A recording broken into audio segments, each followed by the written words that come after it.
Hello, this is J.N.S, and today we are doing a tarot reading for the year 2024. We just want to pretty much channel the energy of what 2024 is going to be like for the collective of humanity in a global sense. So, we're just going to cover things regarding actions, things we're going to see, as well as I'm going to give some words of encouragement and advice. I did ask for this particular Celtic spread to offer advice as well as to give an overview of the general flow of the energy for 2024. So as you can see on the screen, these was the cards that came out. So we'll get into it. I do want to do um a little bit of housekeeping because yesterday I was doing an awesome live about a topic of the IPU video broadband versus latency. Like it was a very deep esoteric topic. And literally the whole time I was talking for that hour and 19 minutes, there was no sound.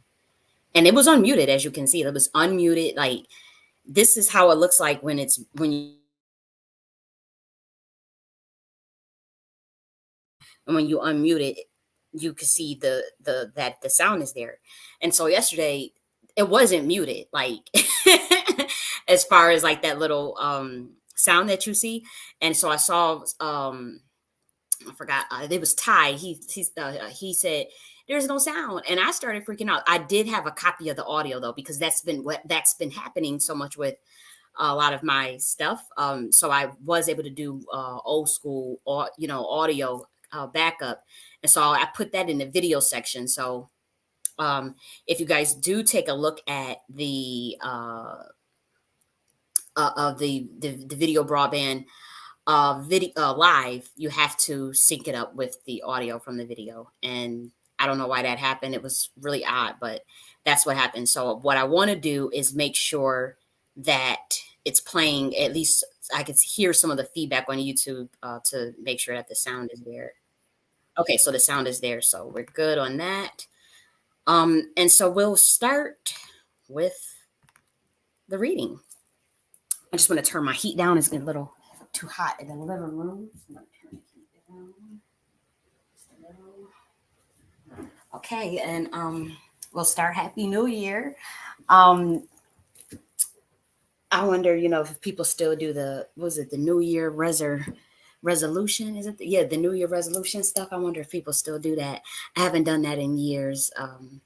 I generally like to prepare for the mindset if we're going to approach the new year about like 2 to 3 months in advance. So it's not so much a resolution. If I'm going to like change a habit or embark on a new goal, I try to start it at least a couple months before that new year. So the the lag between the thought and the action, at least at lines going into 2024, I found that that's been way more productive for me than to say January 1st of the new year I'm going to start, this new thing.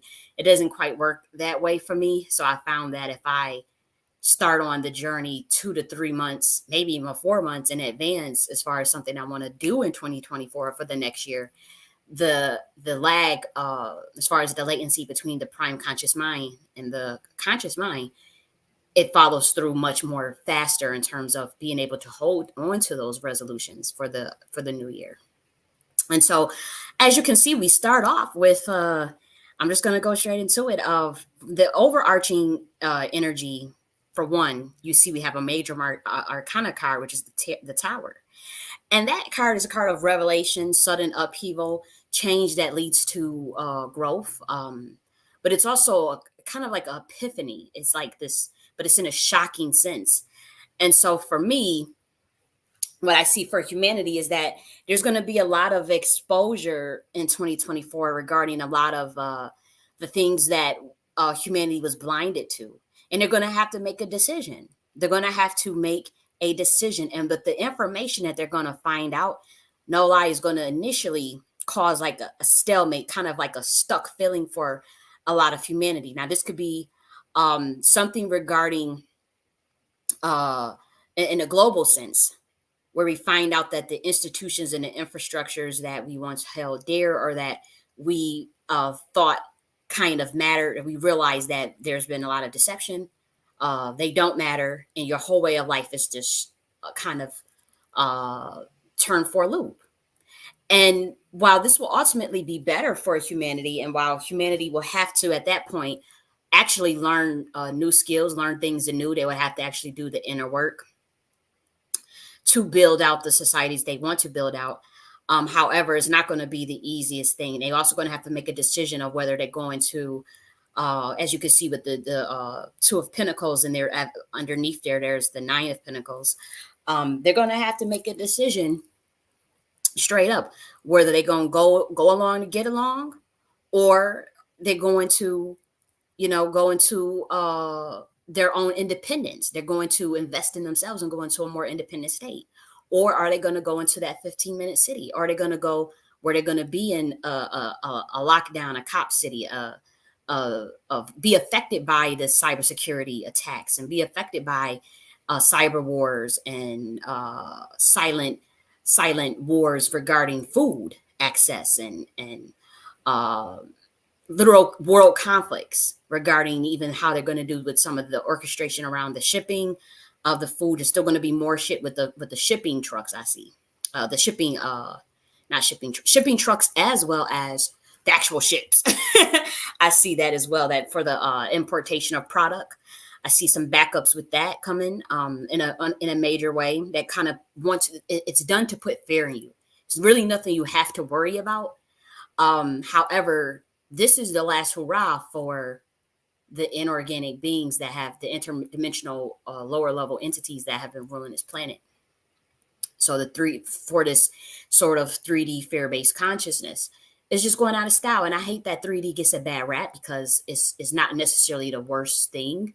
However, what it allows in terms of this duality contrast, it allows for a lot of low governing force to take way, as well as illusions. And so that means that there's a lot of distraction in the 3D level, and where humans get it so distracted easily. And all that's done for 2024. Y'all ask, you see this tower card, you're not going to be able to be distracted. And you can, there is no burying the head in the sand. You're going to have to make a decision. You see, there's two decision cards, Two of Swords and Two of Pentacles. And so with the Two of Swords, that's also a decision making card. And that's where you have what humanity is going to, once they find out this information about, what I see is exposure, obviously, of entertainment industry and politics, things that went on in the politics. Also, this election is going to be a shit show. So there's a lot of people a lot of people just going to be seeing stuff, and it's going to make people not trusting of one another initially. They're not going to be, and they're also not going to. They're just going to be very guarded. They're not going to be trusting of institutions. You can see this Three of Swords. That's heartbreak. That's grief. That's sorrow. And so for 2024, they're going to try to usher in that level of energy. However, what's good about this is that the mind, the knowledge, and the mind that humanity will be able to grow into, that also is going to take place, because you're not going to be able to bury the head in the sand, act like you don't know what's going on, all this stuff about the distraction, the circus and bread type of energy that you see in the past. That's not going to be the case. Humanity is going to grow intellectually and even emotionally. So that's the good thing. Even though there's going to be grief and some growing pains, if we balance out the mind with the heart, you see the Queen of Cups and you see the Ace of Swords just right next to each other. Heart and mind. Queen of Cups is dealing with the emotions, deal with the heart space.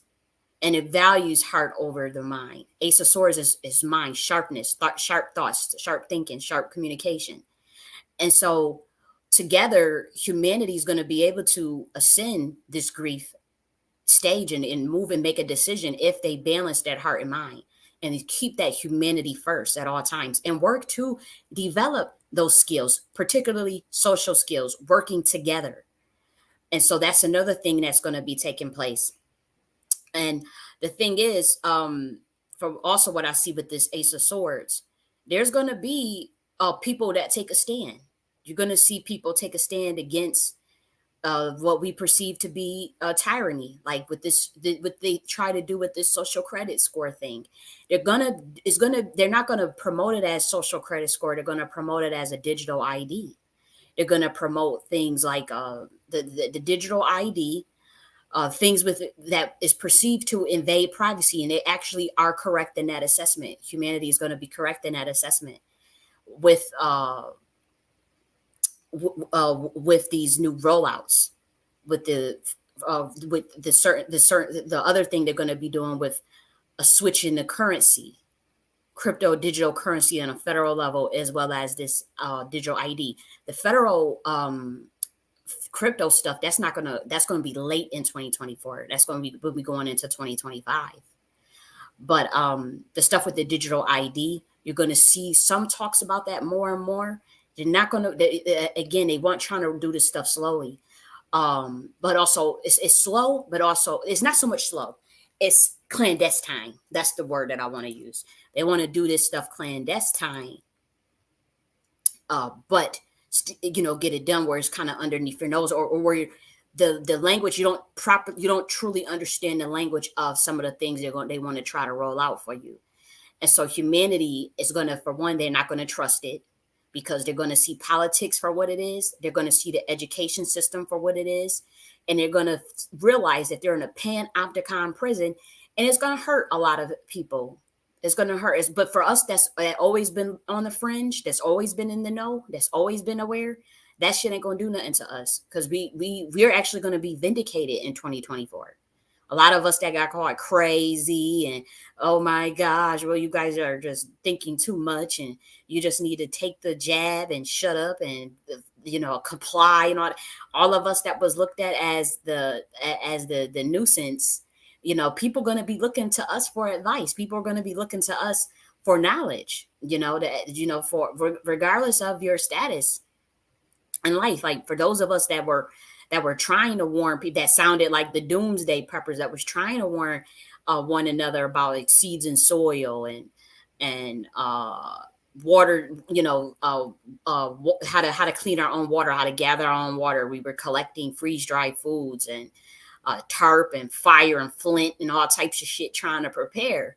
That people gonna be looking to us, for frameworks and for mind. And so, if we can share, some of the manuals and stuff that we have, and I have a bunch of survival manuals on foraging, all types of stuff that I have in files and stuff that I used to read all over the years. And I used to always watch like how to build like these A-frame shelters and all that stuff. And I started watching that stuff again, because it's going to get real. They are going to try to, the thing is, the stuff they're going to try to pull with trying to put people in, particularly in Australia. Unfortunately, Australia is going to get it bad. And Australian people, they need to stand up. They cannot let that go down. The things they're going to be trying to do with putting them in camps and stuff. And they already been trying to put them in camps, but they're going to ramp that up over there. Over here, they're just going to do radio communication silencing, weird stuff with stuff going down. And they're going to try to fuck with them banks too. They're going to try to, it's not going to be like a run on the banks, but like it's going to be people coming forward like, oh, I can't access my bank account. Like, it's going to be like outages here and there with the banks. And those are psyops. Those are American psyops. They're trying to study. That's pretty much just research. It's data research to figure out like what in pockets, what happens if we affect like a couple of the banks, like, or what happens, like how do people react. They want to study humanity a little bit more, because we are going into the age of artificial intelligence. And the thing is, the things that humans can do, artificial intelligence can it just won't do it, regardless of how much you try to get artificial intelligence to do your writing, your artwork, your music, your acting. Even how they got the pictures now, you could just make a random ass AI person and have them, you can start putting them into movies and shit.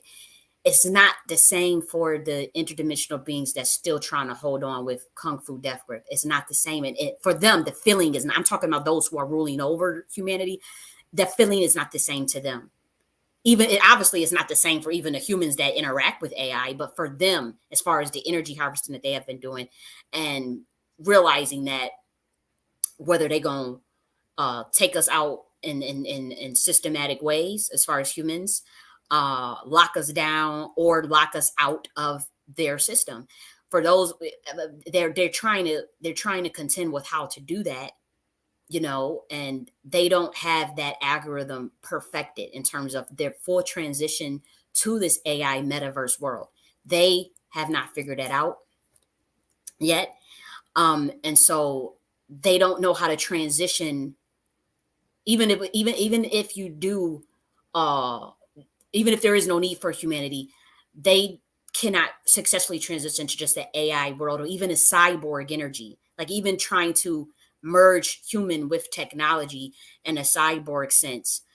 For those that feast off of humanity, plasma energy, even the merging of the technology with the human alters that ability to do that, as well as just the AI itself. It doesn't get the job done. And so, what's going to happen with the interdimensional beings, the entities that rule over humanity, they're going to have to literally have to, believe it or not, humanity, the ball is more in your court than what you think.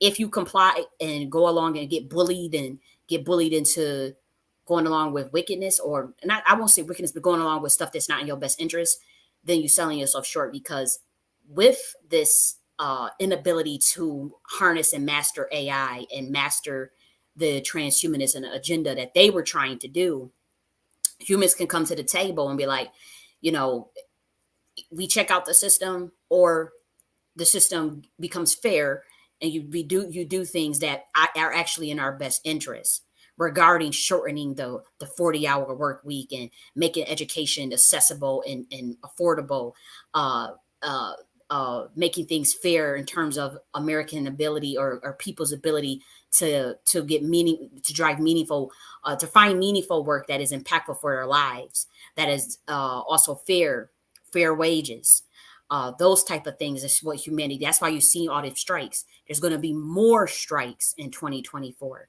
There was actually, I believe, over 400 strikes. Let me actually look up the number. How many strikes this in 2023? Because I had saved this. It was 405 strikes in 2023. Do you know that that's more than in the past? I want to say that. Let me see how many more it was.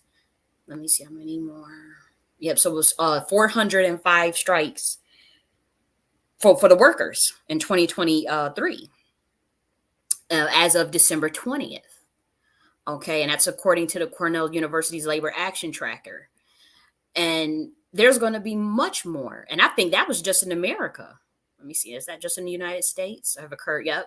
Let's see. I'm going to get that number right. Significantly this year. Is that globally? I think this is U.S. history. I want to keep going with the United double. Yeah, let's look. I just want to make sure. I just want to see if that's a global thing or if that's just America. I got a strong feeling that was just America. So I'm just doing a little bit of research real quick. Obviously, UAW is the biggest one. I mean, more maybe not the biggest, but the most popular one in terms of in the media. And then you had Hollywood strikes double. You had UAW, Defense Against Tech, Union, yes, please. You got all these things. There's going to be more because humanity is realizing like it's criminal what's being done, like paying motherfuckers $15 an hour and shit and $12 an hour for 40 hours a week, and they still can't make ends meet. Nah, humanity ain't gonna go for that shit in 2024. These motherfuckers, and I'm gonna tell humanity right now, as a watcher, you need to demand $25 an hour minimum wage, $30 you at minimum, with the 35-hour work week, 25 minimum, and we putting that work week at $35 an hour, 35 hours a week. Like ain't no working no 40 hours no damn week, 8 hours no damn day for slave wages. I don't have time and location freedom. Nah, that shit ain't cool. That shit ain't cool. And inflation going up, and y'all trying to pay motherfuckers $15 an hour. So humanity is gonna be they're gonna be up in arms about that. in 2024. They're going to stand up. As you can see with this Ace of Swords, I'm sorry, the Knight of Swords. At the Knight of Swords, they're going to be realizing, because they're going to be getting smarter, which is with the Ace of Sword. But with that intelligence does come some pain.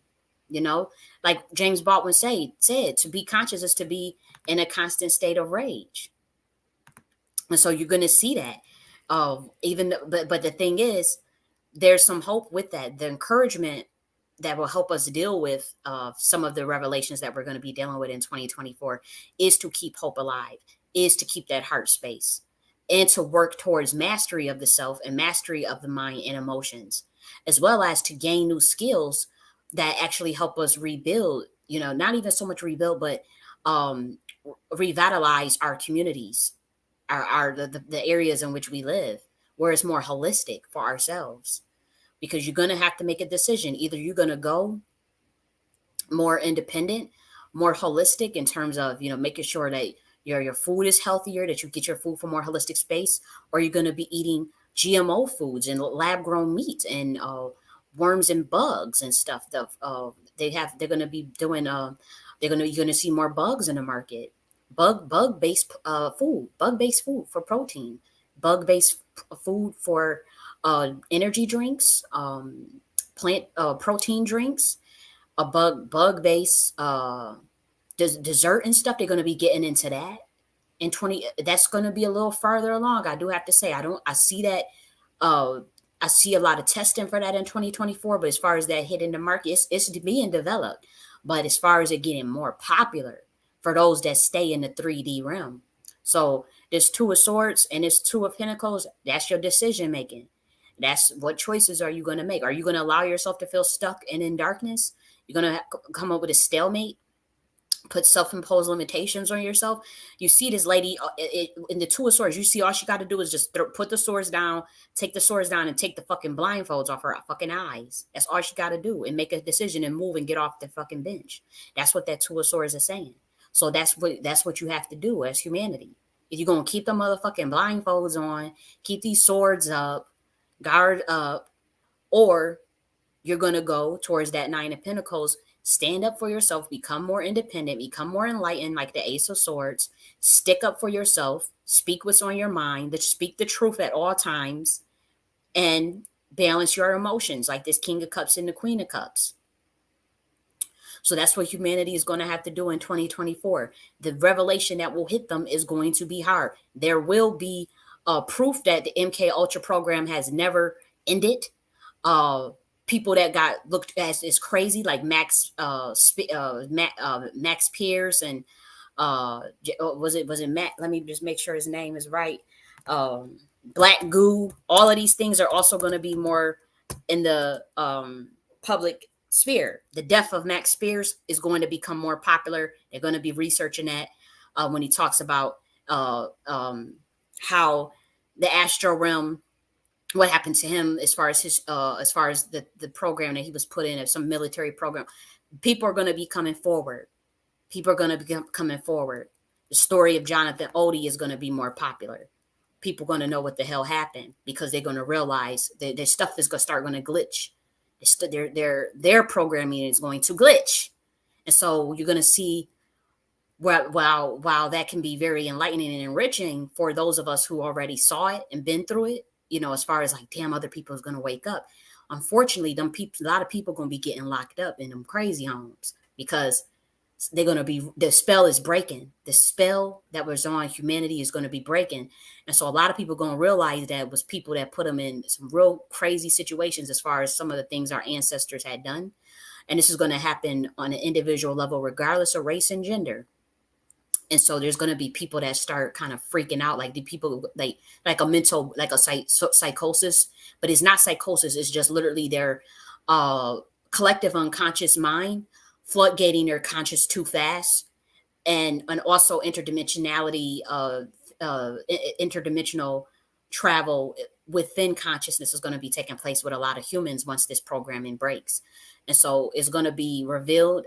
More and more humans are going to be realizing the role that intelligence agencies play, in terms of massive surveillance, people are going to be studying more. It's going to be a study period for humanity as well in 2024, because they got to catch up. It's like, yeah, they see shit, they feel stuff, they're awakening, they're having dreams, their programming is breaking, they're getting new revelation. Some of them are having breakdowns, breakthroughs, but then they're going to have to go back and look at stuff that they never looked, that they didn't take serious. They're going to have to look at what Eric Snowden was saying.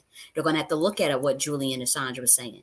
They're going to have to look at what people were that sounded crazy coming forth talking about. They was putting programs and putting secret programs and mothers of darkness. Those who they're going to be looking at that stuff. Humanity.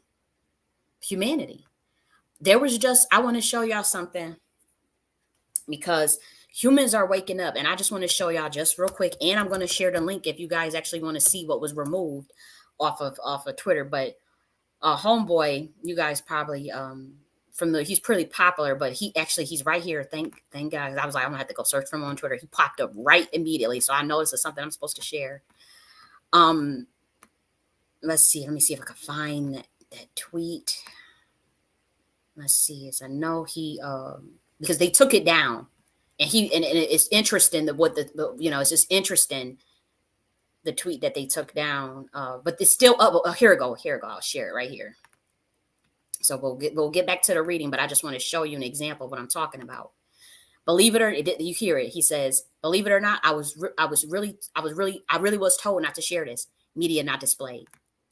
This was one of the deepest things I had ever saw on motherfucking Twitter. This picture that he had posted too, by the way, and it's gone. They didn't want nobody seeing this. Look, 5 million views. This was going viral. I remember when he had just put it up like an hour, and I had put some stuff up about it too, because when I talk about the chaos intelligence realm, that was the realm that was missing from the chart. And so I said, I'll actually share, because I'm not going to put it on here, because I got a feeling they'll take the video or something will happen, or just like they cut my sound off and stuff. So I'm not going to actually share the picture of what it was, but I'll put the link in for you guys to actually click on it, the actual PDF, because then you can study it, because what they doing now is making that PDF so hard to get. And so let me go here and get it. So you get the PDF, and then you can actually blow it up and study it. And that's you guys are gonna be really like I mean, I think for you guys probably already know this shit, but to see the graph so intricate and so intricately produced in such a wonderful way. So let me put it here. Let me see if I can share it in the comments. Okay, so I'll put that there. That's the link to the, let me make sure that it shares properly. Let me just make sure that it pulled up. It'd be all types of shit that be happening. Okay, here we go. Okay, so it's shared. So if you guys want to click and see it. And so for those who get the playback on this, what I was talking about in the comment section, because I started going ham. And the next thing you know, because it was obviously 5 million views, it's going viral, but they shut this down. They did not want nobody looking at this stuff. I started talking. I think here maybe my replies, maybe no, because there was so many people that was talking about it. But look at the stuff people started putting up. Mel Gibson, ooh, and I watched this. I watched this yesterday, and it brought so much revelation as to what I've been going through and what I see in this world. This interview, 9 minutes. It was longer, but people they was sharing some deep stuff. They was going deep. They got obviously Professor Griff on here. They didn't want us talking about all this shit. They even put out a whole hour video of what the pyramid was about. Look at this stuff. It was going deep, and people are saying clear image. Like people are like, I can't see it. They got Kanye West literally said it. So people, we was having this really, really deep discussion. They got Malcolm, not Martin Luther King, so it was getting deep. Okay. And as you can see, look at this. They got the Catholic pine cone. They got Leonardo da Vinci, Tesla, Kundalini. I mean, so it was deep. That humans was sitting up here thinking this is the type of research that I'm saying that humans are going to be doing. Look at, they got the Kabbalah tree of life. Look at this shit. This is what humans was literally talking about. And I, like I said, damn, this is what shows up now, brother. Believe it or not, I was really told not to share this. So I'm giving y'all that PDF. And then that PDF is hard to find. So you better click on it and get that shit while it's hot. Because it's hard to get that PDF. I'm telling you. But this is what I mean by we're talking about doing that research. Humans questioning shit. That's what's gonna be happening. They're gonna be talking about these type of things. And what I was doing, when it just to make sure that I don't lose my thought before I get off of this topic. But if you guys do decide to look at that world hierarchy, uh, pretty much what I was putting in that comment section was that the chaos intelligence realm, because Lucifer uh did not give the information related, the fallen angels did not relay the information to humans correctly, precisely because they were upset at the governance of the chaos intelligence, so they did not tell you guys about it. But pretty much for this chart, for if you guys want to know, the chaos intelligence realm is right after I am that I am and right before the angelic realm. He put I am that I am, and just right after blurted out the chaos, just completely blurred out the chaos intelligence realm completely and just went straight to the angel realm because he's pissed off because he got a gripe with his damn grandmother. You get deep. We going deep. And so a lot of that stuff is going to be coming out in the open too. How this world is really run, and how there's different species that's always motherfucking been here, the interdimensional beings. You see the chief Pentagon officer resigned because and on his way out the door he said, look, these motherfuckers been playing in our backyard we got aliens playing in our backyard. What is y'all gonna do about it? And he resigned because it's over his pay grade. And because the government's like, bitch, we already knew that. We knew that for decades. Like, you didn't make a discovery. That chief from that Pentagon chief, he think he made a discovery. Oh, and he just realized, like, yo, they really want this. Like, it hit him in his soul, like, yo, they already really know this. They already know. Like, him going to Congress and testifying and stuff. And it's some of them interdimensional beings that's sitting up in motherfucking Congress, like, shut up. We already know. Go take your severance package and motherfucking resign and don't talk too much. That's pretty much what you need to do. That's that's pretty much the energy that you get from that when you read into it psychically. But yes, like, you guys are going to be realizing, and it's a good thing because, to be honest, Andromedians, they touching down. Pleiades already touched down. They've been here. But Andromedians, they're back, and you're gonna see how much more advanced they are than humans. And they some of them they just here to visit. Like, it's not even like they trying to save you. They trying to teach you. They trying to do. Some are gonna take on that role. Some are, but not all. Because the thing is, there's gonna be new teachings introduced, very high level advanced teachings about the galaxies, electrons, photons, protons, that the average human has to like stuff that 5-year-olds know in Andromedian, as far as how to create universes and shit, and their esoteric magic mystery schools that they have in different constellations. All that stuff is going to be coming to planet Earth. You're going to have that out in the open. They're going to try to shut it down, but like the interdimensional beings that run you, the inorganic ones, they're not intelligent. They're deceptive. They're intelligent in their way of what they know, which is admiralty Heka based thinking. The thing is, we're moving out of that, and they're so good that what they like to do is they do Heka, contract, and mind control. That's always been their way, and that's just not going. That's not good enough in 2024 now and beyond. It's just not. And so those schools of thoughts and those mystery schools, that those mystery sciences are always going to be here, mind you. But as far as like using it for control and using it for the things that they've been using it for, that the galaxy is not sustaining that energy no more, because we move towards balance, innovation, prosperity, things that enrich the universe, things that enrich the galaxy. It's a sentient galaxy. It's a sentient universe. And so things that just clobber and push down on that ingenuity and on entropy and on the idea of the evolution of consciousness itself in a universal sense. Anything that's holding that back is like, oh, get the fuck out of here, or we'll just destroy you, and then you can be recycled. Pretty much. That's literally what the galaxy, like, this is what is not going to just be like, okay, everything is just universal. We getting galactic in this bitch. We getting galactic. Like, we're literally going to be teaching humans how to connect to the center of the galaxy, how to generate electrons from the center of the galaxy. We're going to be giving you guys new mudras, new hand mudras, literally new hand mudras that connect you straight to the Godhead, straight to yourself, straight to the center of a galaxy, filling you up with electron and new photons at will.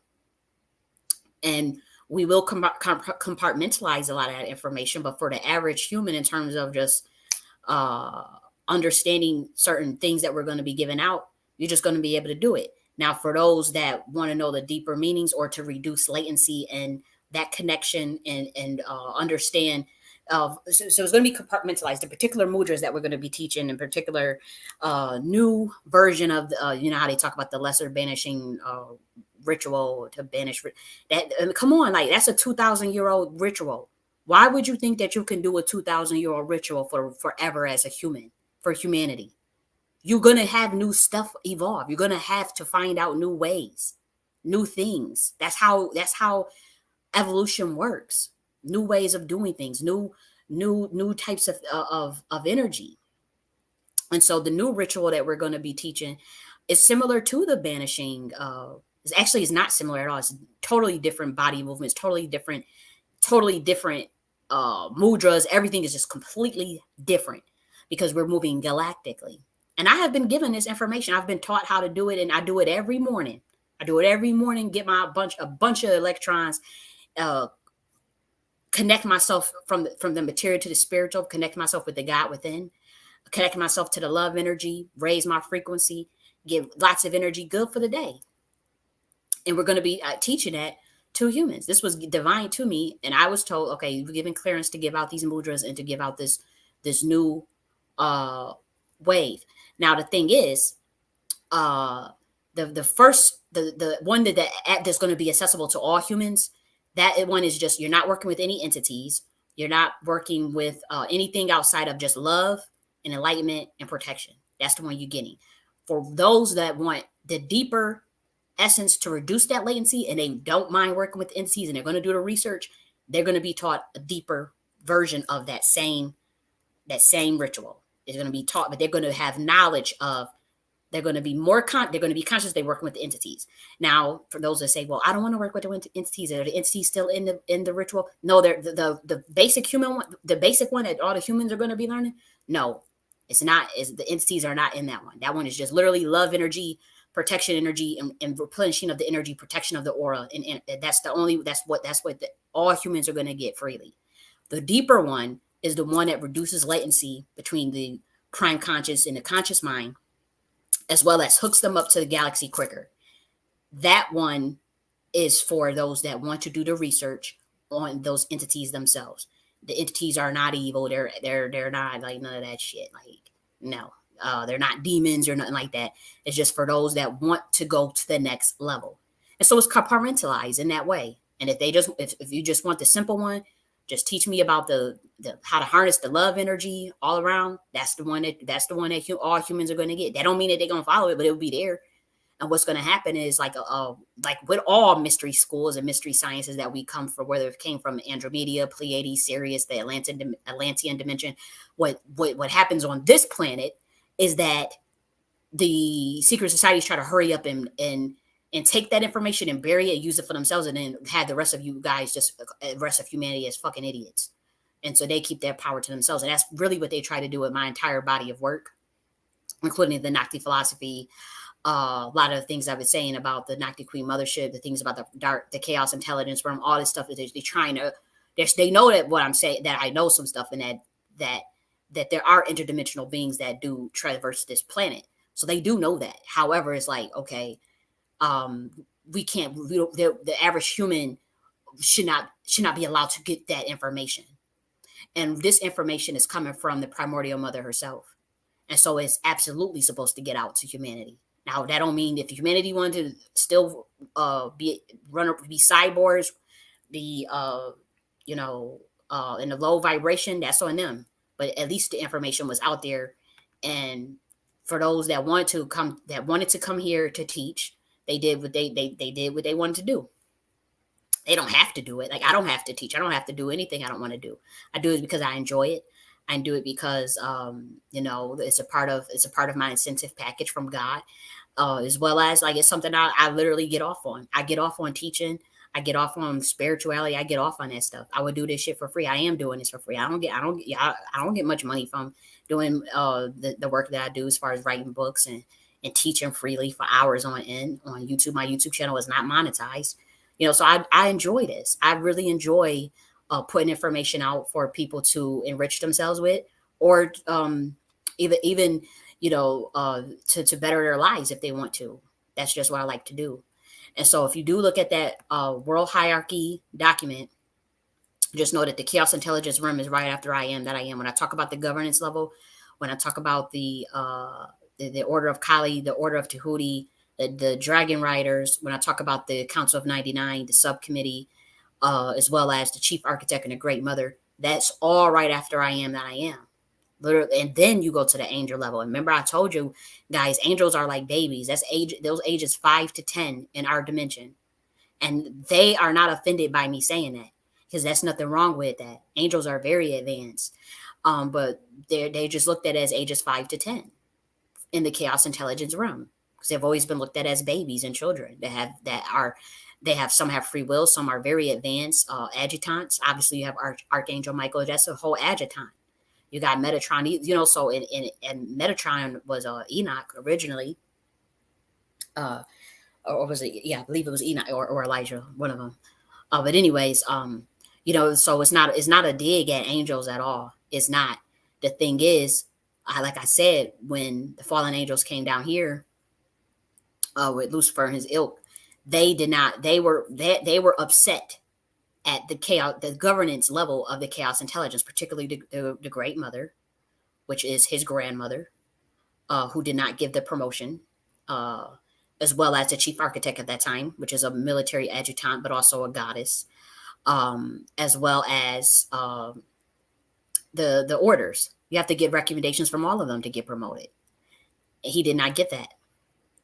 And so it was like, on their way out, fuck y'all. Fuck y'all. My thing is, it's like that show 100 when they show, and just think of it, if it sound like what I'm saying is so crazy, just think of the show 100. Remember when they sent the teenagers down to Earth? The teenagers had did something bad, right? The teenagers they were going to get floated.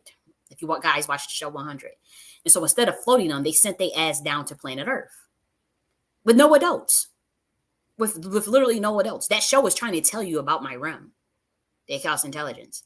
It's literally showing you right there. They were out in outer space. They sent their asses down to Earth. Now there's obviously some divergence within the story plot itself, but they sent a bunch of teenagers running around on planet Earth with no guidance, don't know what they're trying to do, and it was already ground beings. Remember, it was only grounders already on planet Earth.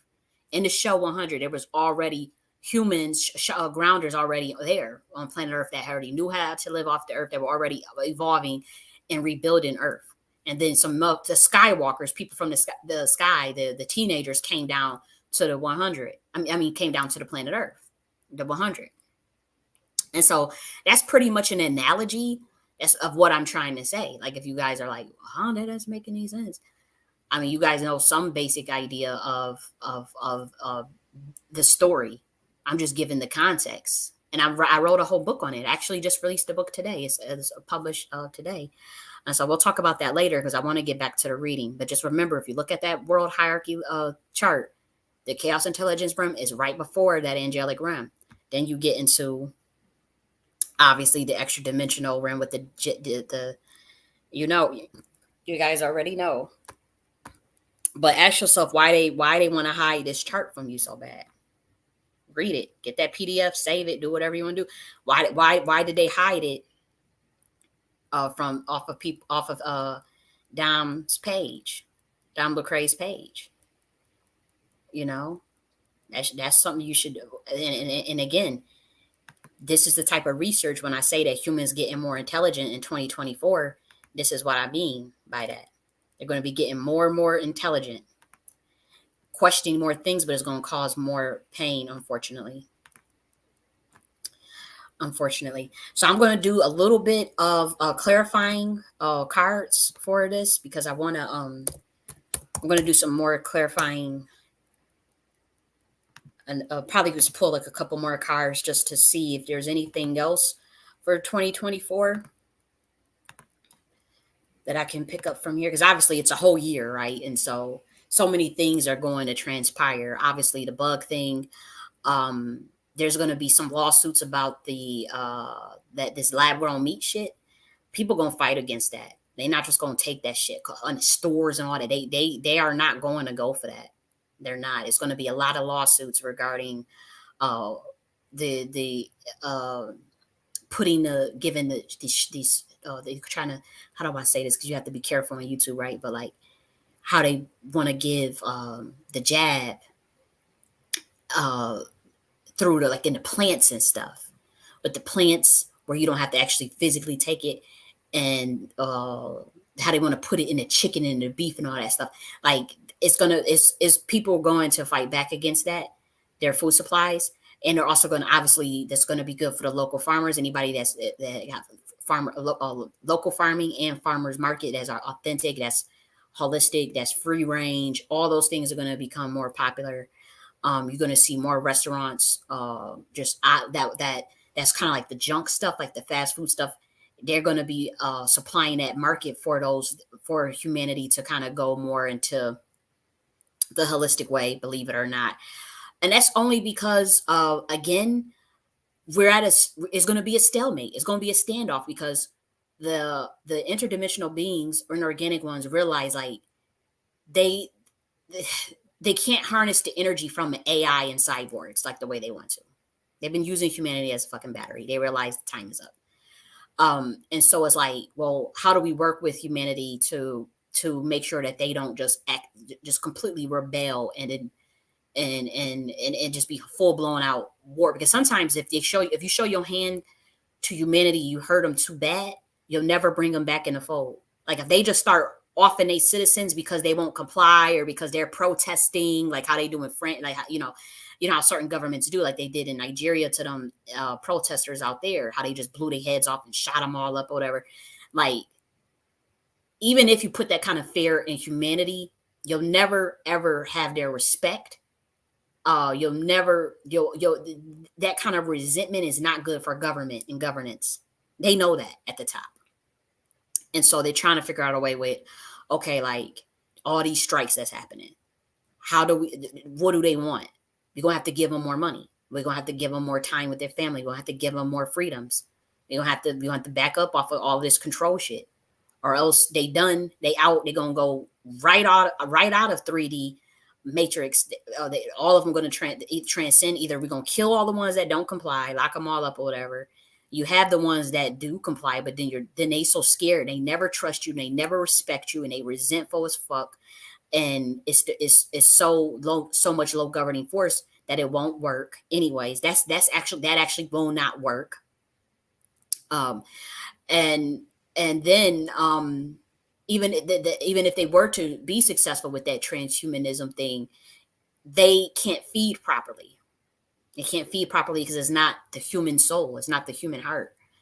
A cyborg, a AI, and so it's going to be a lot of standoffs, a lot of stalemate. And that's what you could kind of see in that card. That's the Two of Swords is also stalemate, and that's where you see the humans like, no, back up, like that, and the decision they'll have to make. Are you going to go into their fake illusionary metaverse? Not even so much metaverse, because just the illusory a world, or are they going to go with the Nine of Pentacles, go more independent, have things that are enriching to their lives? So that's where it's going to be. That's what it's going to be. And um that's what I see in 2024, just based off of this reading. So I'm gonna pull some more cards. I'm actually gonna put also my profile, because I do live chat readings for clients. I got more into it. I've been doing it since 2017. It's just been a part of myself that I hadn't really shared with the public so much. But I'll share that link just in case somebody wants it for future references if they're interested in ever getting a personal reading from me, I'll put that link in here. But I'm going to pull some more cards for advice, probably for advice for humanity. Because as I'm reading these cards, I could see the events around them, and sometimes I don't like to be so negative, like, oh, all these things are going to happen. Like, it's going to get real. Obviously, it's going to get real. We're going to have issues with our sewage too. Like, it's going to be issues with like stuff with our pipes, sewage pipes in America, sewage pipes that could be orchestrated or not, but it's going to happen. You know, I see that.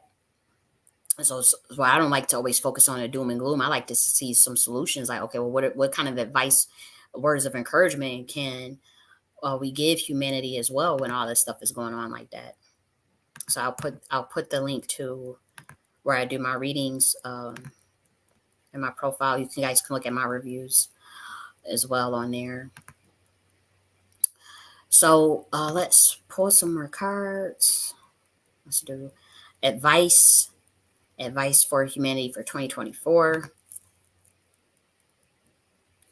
Okay, okay, okay, okay. I'm gonna share this with you guys. Just give me one moment to.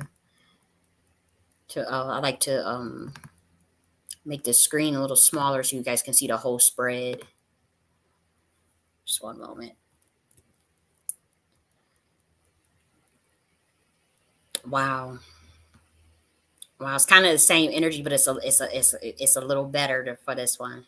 It's a little better, so I'm happy to see that, and I'm happy to do to pick up on it. Actually just shifted the whole energy, because this is like kind of like a supercomputer as far as like the Akashic records and connecting to that room. I don't I don't work with entities regarding the tarot. People say that the entities are attached to the tarot. It depends on what kind of it depends on a person. And me personally, I just connected to the Akashic records and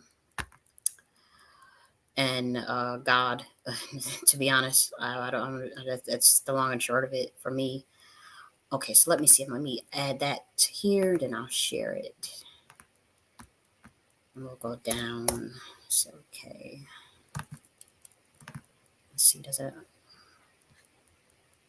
Okay, I could do it this way.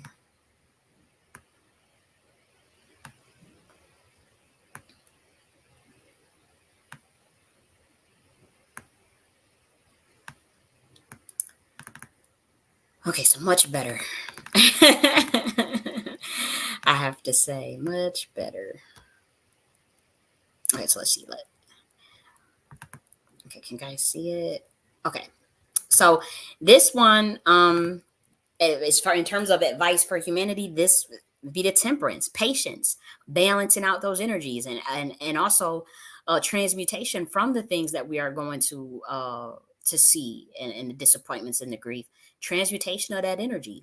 Also, many there's going to be a lot of fast movement, so many humans, it may be wise for you to relocate from out of spaces that don't serve you. If you're finding the space, the environment, this that deals with the Eight of Wands. If the environment is not serving you, like these 15-minute cities and this bunch of people, noise, noise, noise, and there's no nature, no time for yourself, no to commune with yourself and commune with nature, a lot of you are gonna be moving. Sometimes out of the whole motherfucking city, state, and country. It's going to be a lot of movement this year in 2024. Humans are going to be moving to greener pastures. Also, you guys want to work on standing up for yourself. The Knight of Swords, stand up for yourself. In addition to having patience and to having and balancing out those energies, which in temperance, remember, temperance is major arcana too. And so that's huge. And that's the outcome position. It's an outcome position. So balance with all of this. Okay, peace, transmutation of energies, and also with the Knight of Swords, we got speak up, stand up for yourself. Don't allow governments to bully you. Don't allow systems to bully you. Your workplace to bully you. Don't take nothing unfair.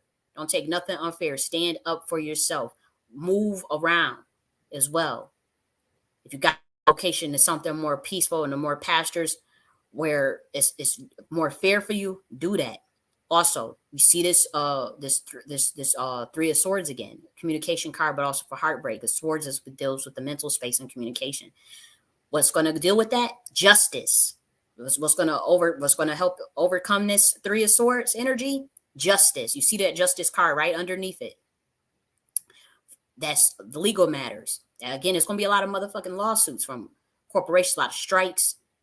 People going to be suing, class action lawsuits, all types of stuff. Justice, exposure, justice of justice for those who have been wrong, for those who have having unfair things done to them.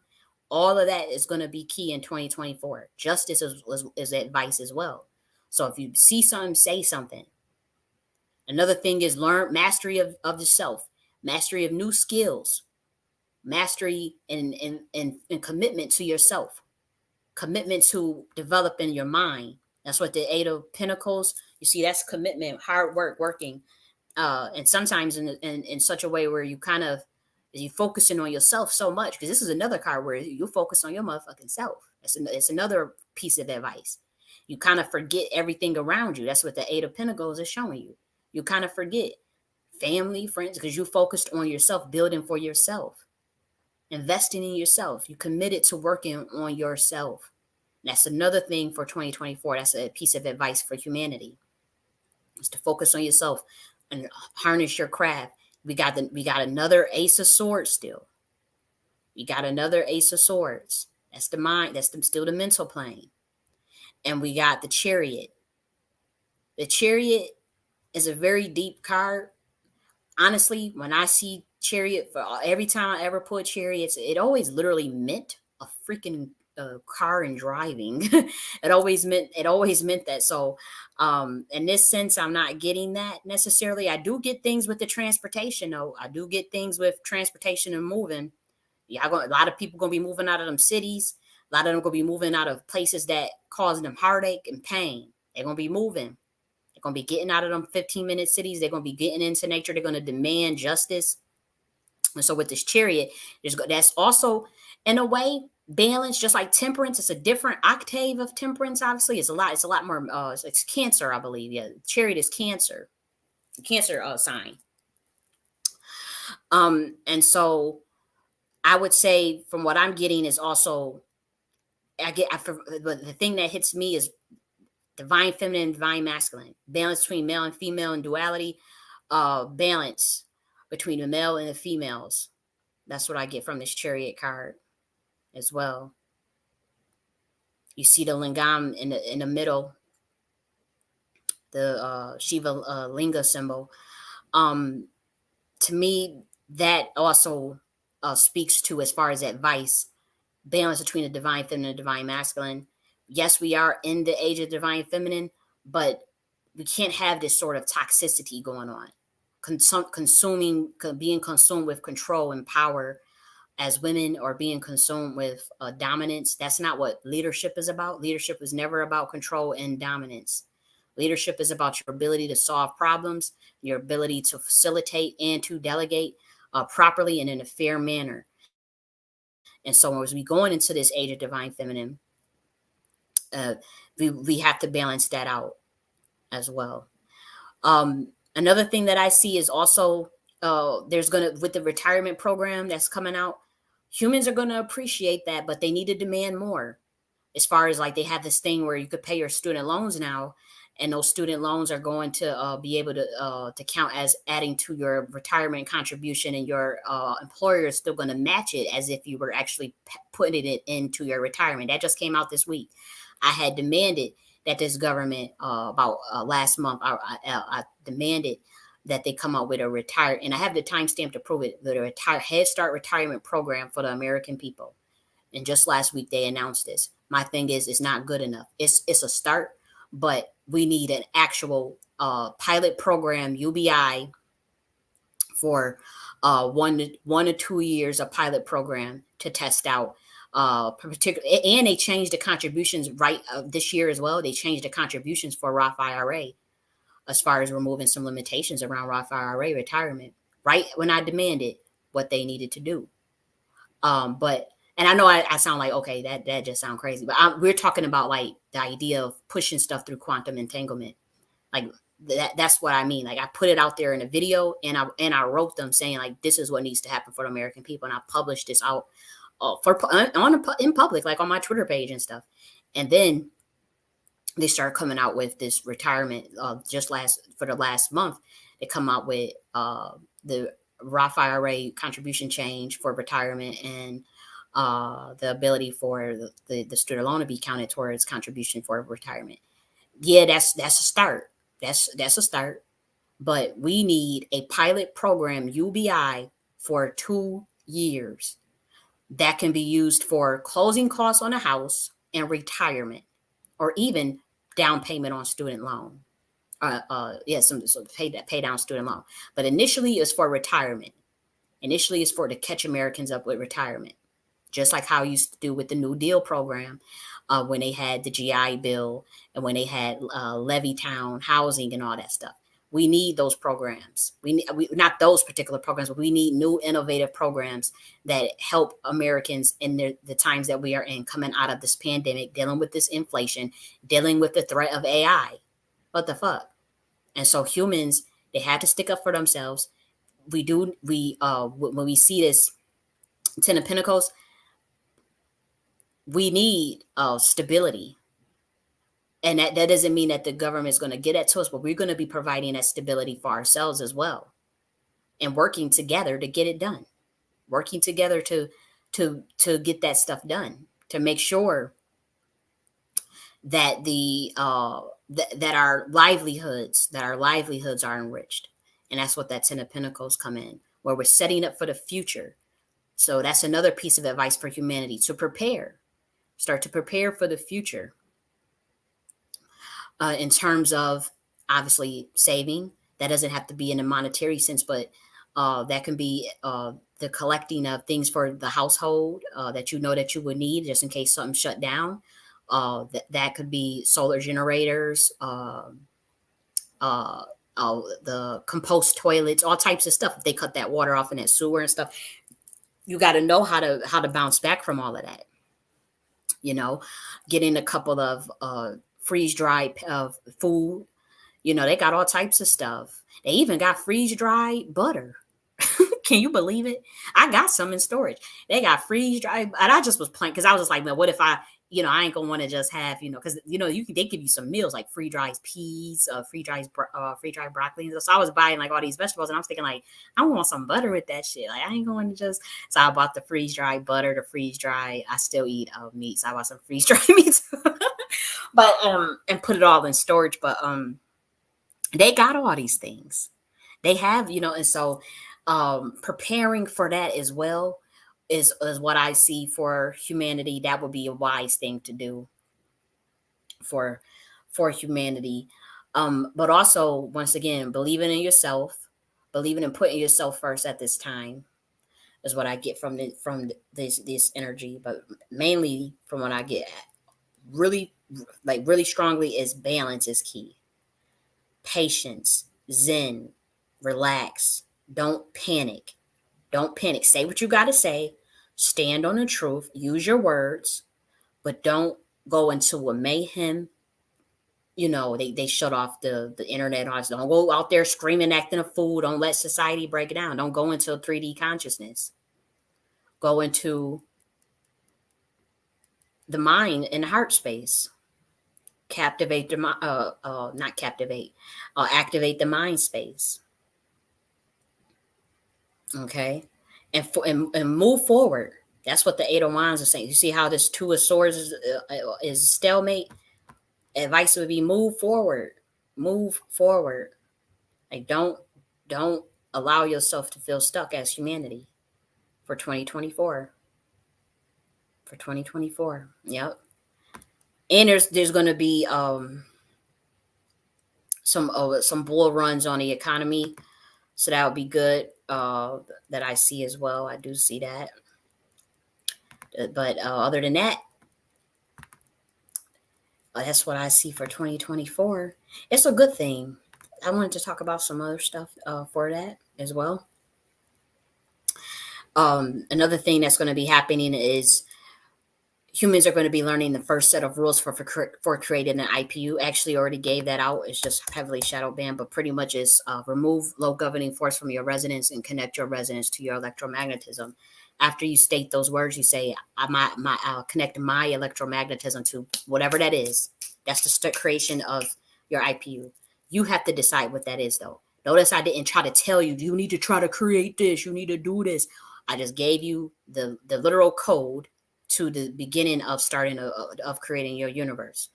Remove low governing force from your resonance. You say, I remove low governing force from my resonance. I connect my resonance to my electromagnetism. I collect my electromagnetism to, and then you go, you start to create. And then you could build from that in a scientific sense or in a spiritual sense. It depends on how you want to do that.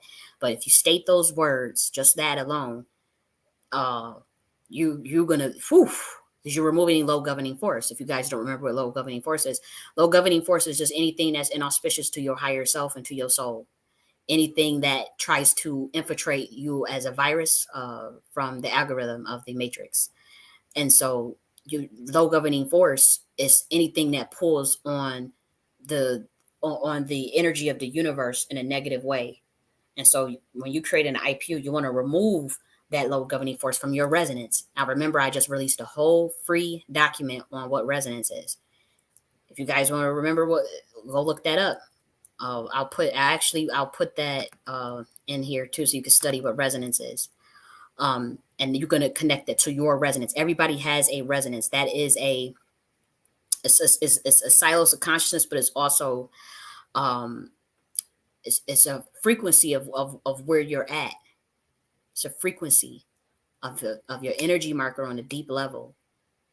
Okay, and so I wrote a document on resonance, and so let me go and get it. Let's see. I'll share the link to that document. Let's see. That's weird. Okay, here we go. Where is that? Here we go. So I'll share the link to the resonance chapter. Let's see, resonance. Here we go, right here. So this will help you when I say remove low governing force from your resonance. And then you can understand what that is as you're looking at it. Because this is the first steps to creating your universe. However, you have to decide what that is. No one can tell you. And that's the thing, was we're moving into heaven on earth, and the saying, whatever you bound in heaven will be bound on earth. Whatever you loose in heaven will be loosed on earth. I know that humans are still like literally like waiting for someone to come and save them and do the work for them, and that's just not how it is, you know. Especially for you guys that's like into religion, and you like really waiting on Yeshua. Yeshua was in Andromeda. It was an Andromedan constellation, teaching had a whole school out there teaching children highly advanced stuff. He literally taught children how to create a 3D universe out there in Andromeda. And so like you guys are still waiting and sad, and oh, he's coming back, he's coming. And he honestly, like, yeah, that may be or may not be true.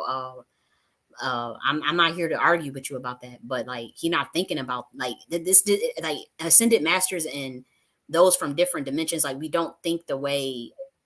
It's hard to explain, but like you guys were really sitting there waiting for somebody to come, waiting for Tahuti to come back, to get rid of the Anunnaki, whatever it is that people are thinking.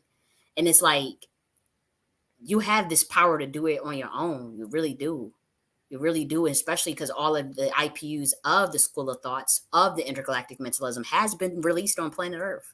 It has been freely given on planet Earth. Yes, they botch Yeshua's teachings, and they do a harsh campaign of, because they see Yeshua as an enemy to the system. So that's why they had originally killed him.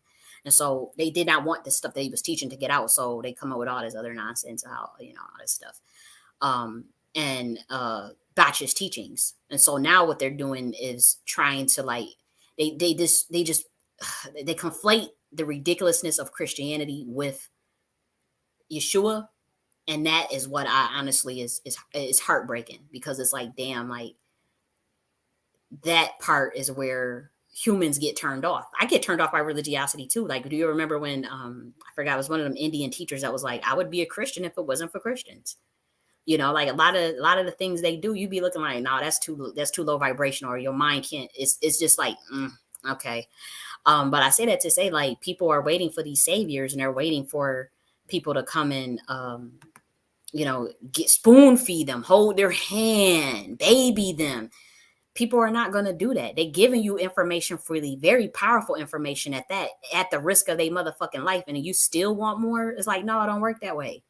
It don't work that way. And then you've been told this ridiculous ass story by the interdimensional beings, the beings that run the secret societies, that Yeshua uh gave his life for you and all. They murdered that man. He wasn't thinking of, like, and that God so loved the world that he gave his only begotten son. Mind you, he rose on the third day. So come on, like that, none of it's contradictory as fuck.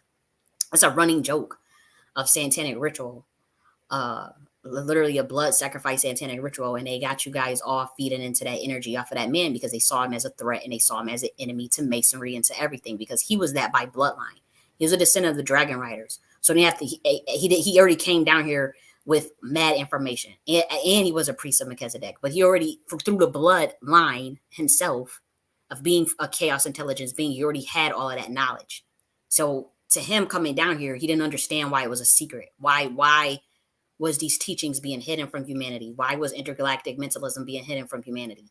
Why doesn't humanity why aren't they activating their kundalini energy and activating the kingdom of God within? Why are they walking around, like, not realizing that they too have the power? Greater work shall you do than me if you do the work. Now he said that, the power to calm storms, walk on water, all this stuff. Like, and to deal with, but in a scientific term, that would just be dealing with molecular action, manipulating and controlling molecular action through your infrared rays, and through the through your brain horns of the photons that you generate. Obviously, the electrons as well. That's literally what he was teaching humans to do. And he was able to do that in other dimensions with no problem. But when they come to planet Earth, it's like, no, we keep that a secret from these humans. And we're gonna kill your ass for doing that, and we're gonna tell them that eat your bread and drink your blood with the communion, with the Last Supper. It's a code, and whatnot. And so, this is just what they. And I'm telling you, they've done this to plenty of other people. He was just the last one. He wasn't the last one. He was just the big one. He was the big one. They have been doing that to Black Americans, people that had certain gematria, certain natal charts. They have been doing that for thousands of years, unbeknownst to the public. It's just that the last one they tried to do was such a botch, and it was so angering to those of us that from certain dimensions that send our people down, or people that come down for whatever reasons they want to come down here for. It's not okay for them to just try to kill off all ascended masters and angels and people that are brilliant and gifted, and try to, it's not okay for this, just for the planet Earth to keep doing that. And so that is why the chaos intelligence beings have all types of kill switches on them, defense mechanisms. Some of you humans, it's gonna get real creepy. It's gonna you guys are talking about the X-Men. You watch X-Men. You love watching Titans and mutants and all that shit. You're gonna see some stuff in real time. You're gonna see X-Men in real time. And some of you, you're gonna see certain chaos intelligence beings. They literally, if something happens to them, they I know this sounds extreme, but they explode like fusion power. Like they let off a detonation, like a fusion power, if you try to harm them. It's gonna get deep. It's gonna get deep. But this document on resonance, I'll share it. I'll share this tab. Resonance is a governing force of the universe. It has, obviously through quantum entanglement, I had found this out. And so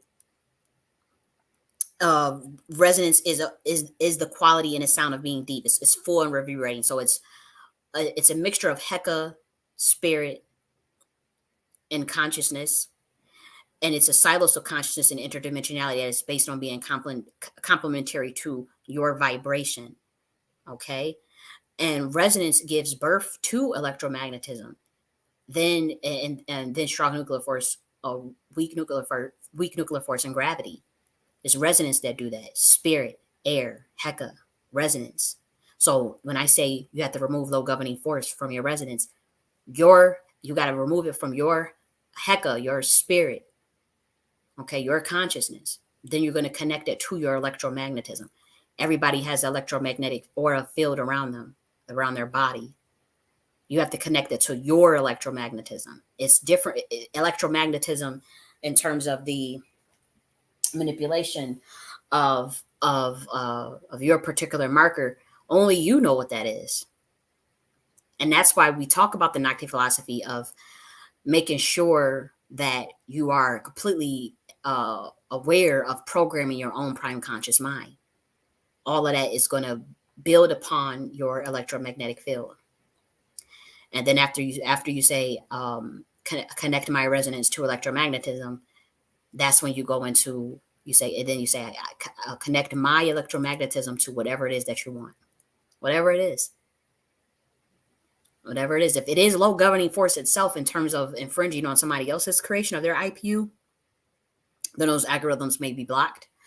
Again, this is a code from the primordial mother herself, and so this literally was given to me at a time where I don't even want to get into those details, but as far as like the abuse of that energy in terms of trying to connect it to something heinous, uh, it most likely will get canceled out again because this stuff is coming from the chaos intelligence room. It's not coming from a different constellation. It's not coming from Sirius A, Sirius B, Sirius C. It's not coming from the Octarians. It's not coming from no other group but the chaos intelligence beings. And people could get upset. The Atlanteans do already know about this information, but as far as like, okay, well, we should be able to do whatever you want. Da da da da da da da da. Again, as we bring in heaven into earth, sorry guys, you can talk with you can deal with the angels on that and how to deal with that. You either want peace of mind, you want heaven or hell. That's up to you. That's up to you. But as far as like this fear based, shame based, guilt based, grief based, all that energy, that's that in the eyes of the universe, that is low governing force. You can actually objectively through a frequency monitor just from studying the frequencies of matter of fact, we'll pull that graph up because I think I have that somewhere. You can actually look at the frequency number to determine like what would be considered low governing force. Let me see if I can find it. Right. Okay, here we go, right here. Let me get it.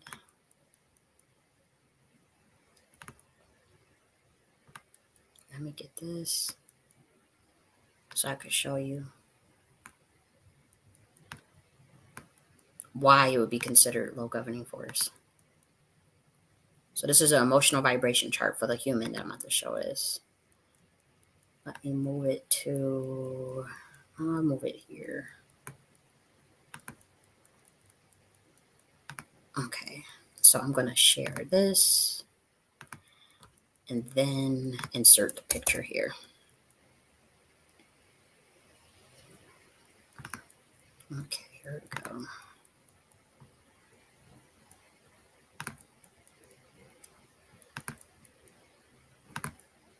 Okay, so that's the human vibrational chart.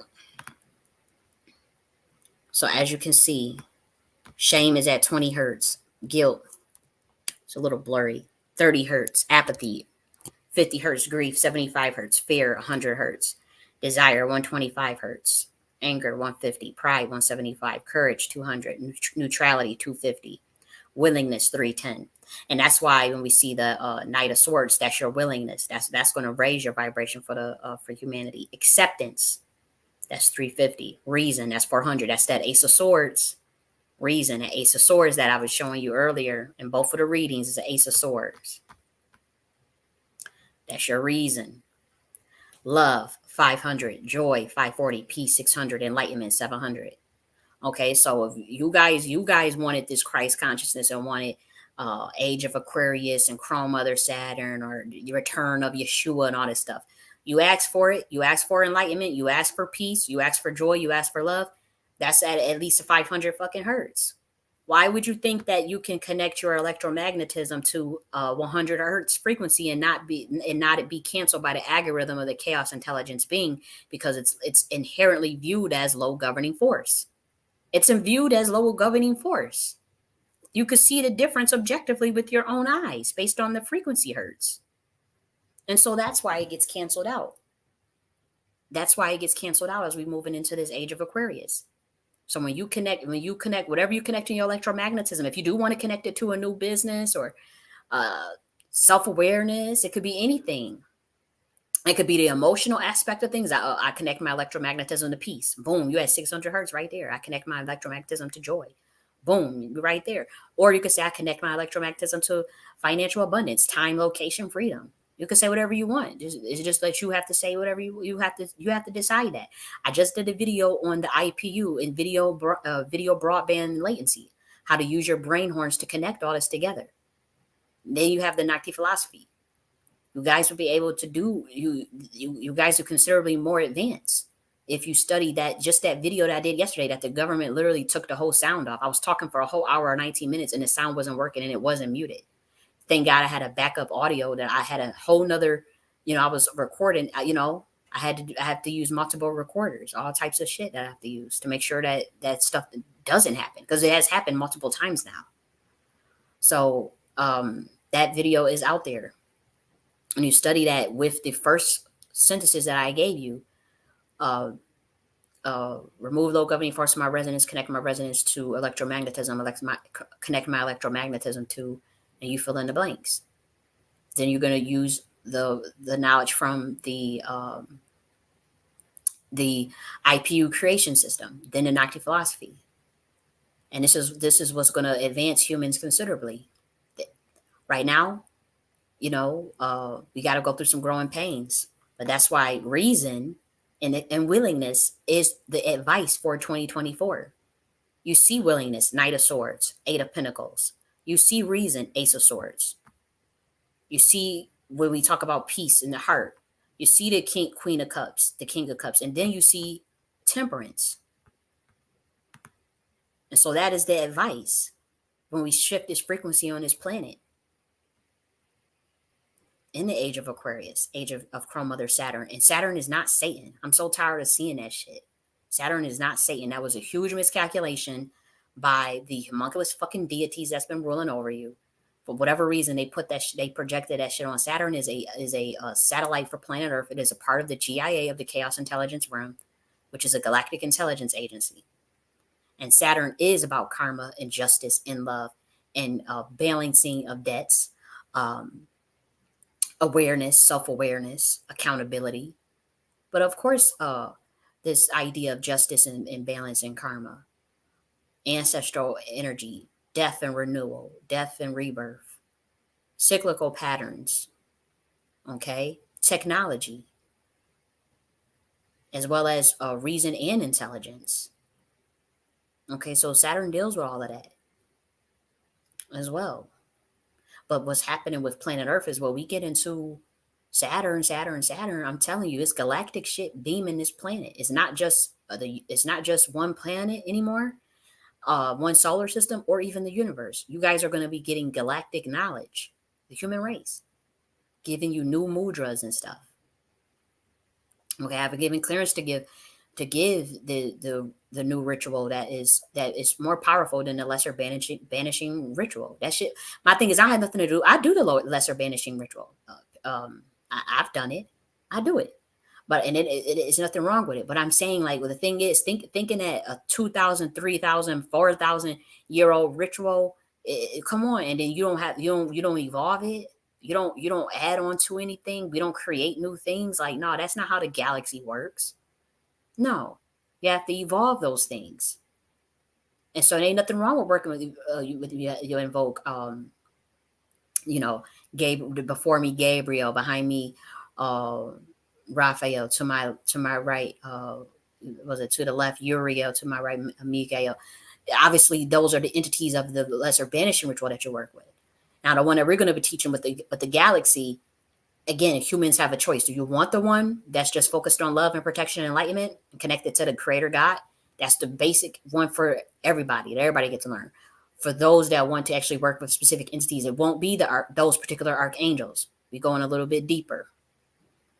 We are going to be going deeper. We're going to be working with some real heavy energies and those entities. I'll teach you about those entities, but um, if working with those, that's like that on steroids. Like the ritual that I'm gonna be teaching, that's the lesser banishing ritual on fucking steroids. And ain't nothing wrong with the angels working with Archangel Michael, Archangel Gabriel, because we are gonna be working still with some angel with that with that ritual. However, we just taking it to the galaxy, and we're taking it out there, and that was given to me, and I do it every morning. No lie. No lie, I do it every morning. I've been doing the mudras that God gave me to teach humanity. The mudra that God gave me, I've been doing that one. That mudra does not exist on this planet. It's completely new. That I do that one every day, and I've been doing that one for years. I've been doing that mudra, and honestly, that's how I had got so intelligent, but in spiritual. But also, you have to be grounded because sometimes you'll be talking, so your mind will be out there in the galaxy, and then you come talking to in 3D, come talking to uh, regular Earthlings, and you sound out of you sound like, what the hell are you talking about? And so that's what I have to be careful with.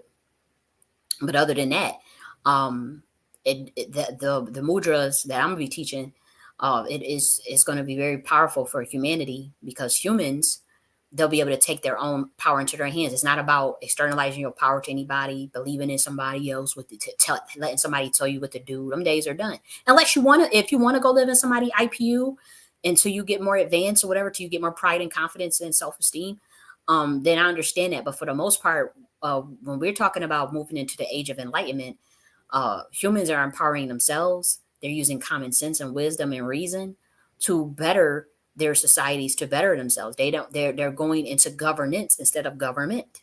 I did a whole video on the difference between government and governance. They're moving out of mind control. They're breaking their mind control. They're breaking the MK Ultras of the education system, the MK Ultra of the military systems, the MK Ultra that exists within every apparatus in the Panopticon prison. You guys study what Panopticon prison. That's a theory by Michel Foucault, one of the most brilliant thinkers of this century. He was not from this earth, as we all know. I don't know if you guys ever looked at Michel Foucault stuff, but everybody that I ever met that had said they read Michel Foucault, either they said they needed drugs to understand it. They had to take literal psychedelics to even get up there to understand what the fuck he was talking about, or they say it felt like they was in a tornado. They literally said it felt like they was in a tornado reading his work. The man is fucking brilliant and genius. I love Michel Foucault. But he was not from this earth. And that's why he looked the way he looked. He looked like an alien. And that's why his body of work is the way it looks. And now his last writings, when he talked about the sex and just coming together and love, and that threw off, people was looking like, how could you write all this stuff about, power, knowledge, and the Panopticon prison and all the shit you was talking, and then you just ended with that. It was very high level for him to say that towards the end of his academic career. Now, 'cause the thing is, in academia, they don't allow that type of stuff. They don't allow, he's lucky he got away. He was so over their head. They pretty much published mad shit. Didn't even really question it because it was just so over their head, you know? Um, but his last thing, the academia kind of shut it down because he was talking about more of the interconnection between humanity. And also he knew, y'all gonna be getting he didn't say it, but like he it's the stuff that a lot of the women are saying now, where we understand that there's gonna be a floodgate of radiation on this planet that's gonna um make everyone darker, for one, but also in terms of getting out of the stratosphere and generating electrons, you're going to have to gain more melanin. And for him and his perspective, with his work was saying, y'all just gonna have, if y'all want to stop the wars and y'all want to stop the nonsense, have fucking sex. start fucking each other. And that sounded crazy to to the academics, but he meant it in a way where it's like, y'all gonna be all mixed up. Y'all gonna be fucking and having sex so much that all these distinctions that you guys get caught up in, the isms will go away if you have sex. That was obviously a oversimplification because he understood deeper things because he wasn't from this realm. But he knew that if y'all want to get out of the stratosphere, you're gonna have to have sex and get more melanin. They knew that. Now, whether melanated people allow you to tap into their energy, that's on them. They may or they may not. They may or they may not. But for those that understand in terms of like how they've been borrowing it and how they've been doing it for so long in terms of getting out of the stratosphere, you're not going to be able to do that. You got to do it the old fashioned way. And Foucault knew that. Foucault knew that and put that in the code out there. And that's why the academia kind of slammed down on him from the top down, because it was like, it was a code that he was sending, you know. But yeah, so read that work on resonance. You got some good information. I'm going to show you the panopticon prison, um, so you can see it for yourself, and it ain't just some shit I just made up. Okay, so let's see.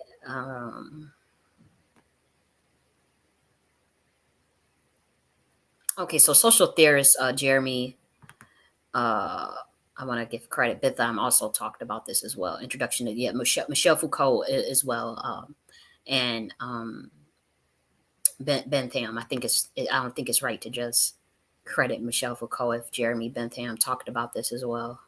He was a philosopher as well. So here we go. So you see a panopticon prison, panopticon.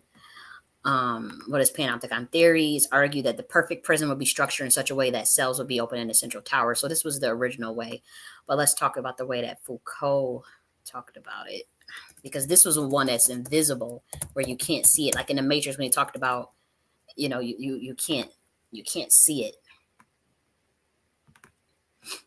Okay, so here we go. It's a kind of internal surveillance. Okay, in a panopticon, in panopticism, the watcher ceases to be external to the watch. Okay. Again, this takes years to understand this stuff, but we're getting deep. But if you guys, there's a lot of PDFs here. As you can see, there's PDFs, and so you'll be able to find it and do some research on your own. Here's go one from University of Washington, Foucault panopticism. Panopticism. I'm talking too fast. Sorry about that. Discipline and punish, the birth of a prison. And so that's pretty much, you guys are going to realize that you're in a panopticon prison, humanity. And so the reading that we just covered, that's and the advice that I gave about the the awareness of the vibration, even just this chart right here, that's what's going to help that balance heart and mind once for dealing with that revelation of the tower that we saw, the tower of that deep revelation. So I'll leave this one up. And what else did I want to talk about? So, yeah, so the new mantras, already covered that. So I covered that.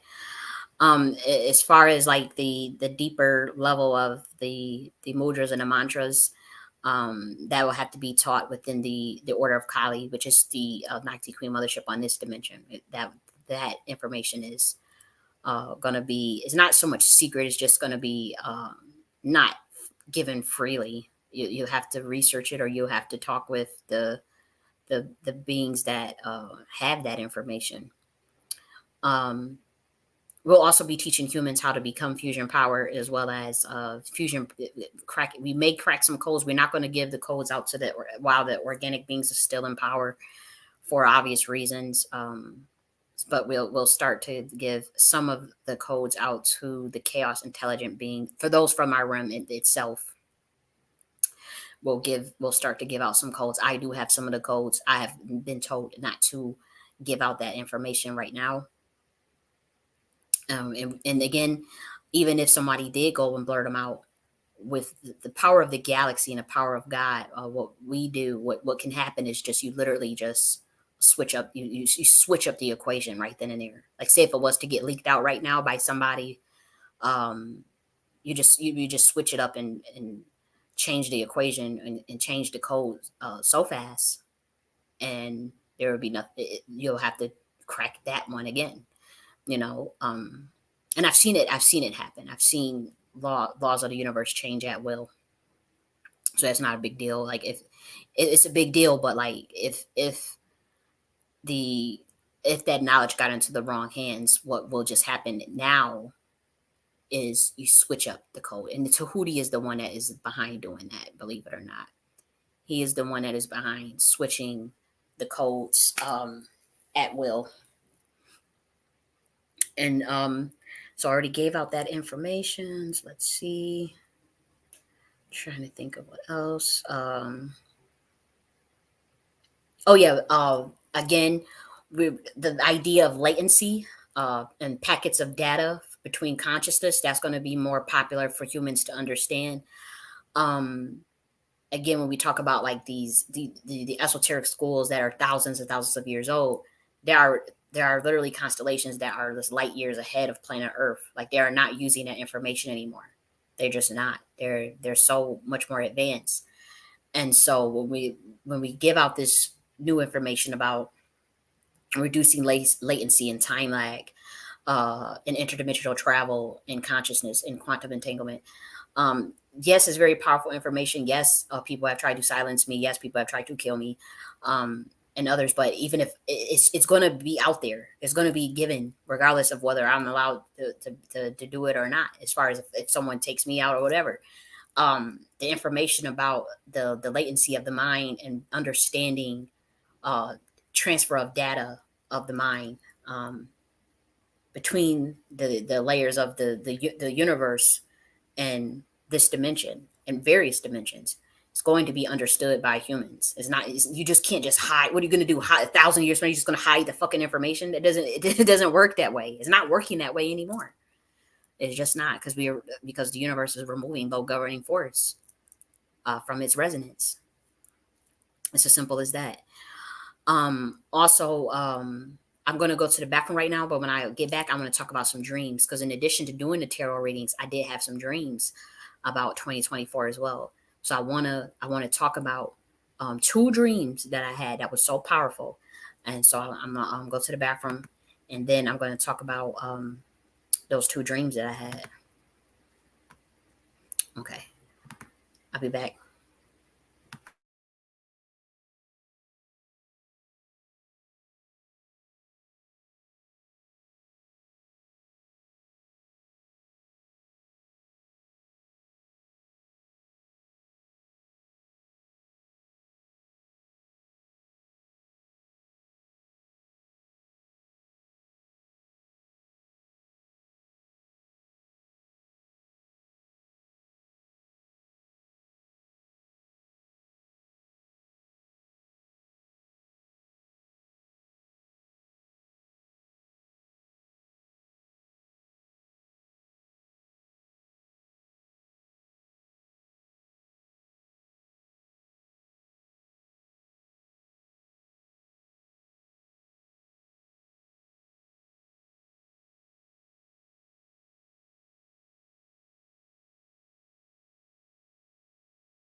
Okay, I'm back, guys.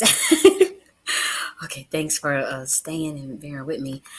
Okay, so before we get into the dreams, I want to share some lyrics from a song that I also think goes good with the tarot reading that we did earlier with the tarot cards, as far as like the words of encouragement for humanity going into 2024.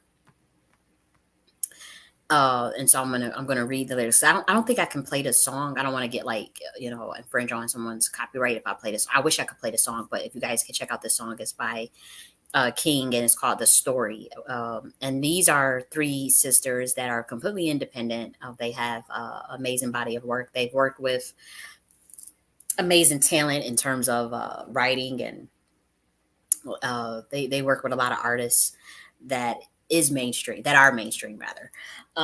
But they themselves have decided to maintain their independence, obviously, all of their publishing, all of their creative control, all of their intellectual property. They maintain control, and they've been in the music business for a long time, at least a decade, and maybe even longer.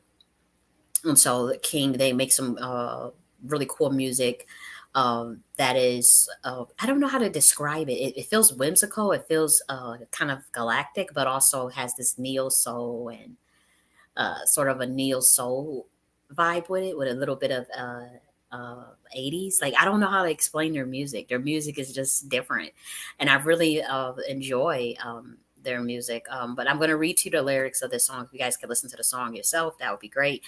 But remember, I'm just reading this, guys, to you so that to put into greater context the tarot reading that we did earlier.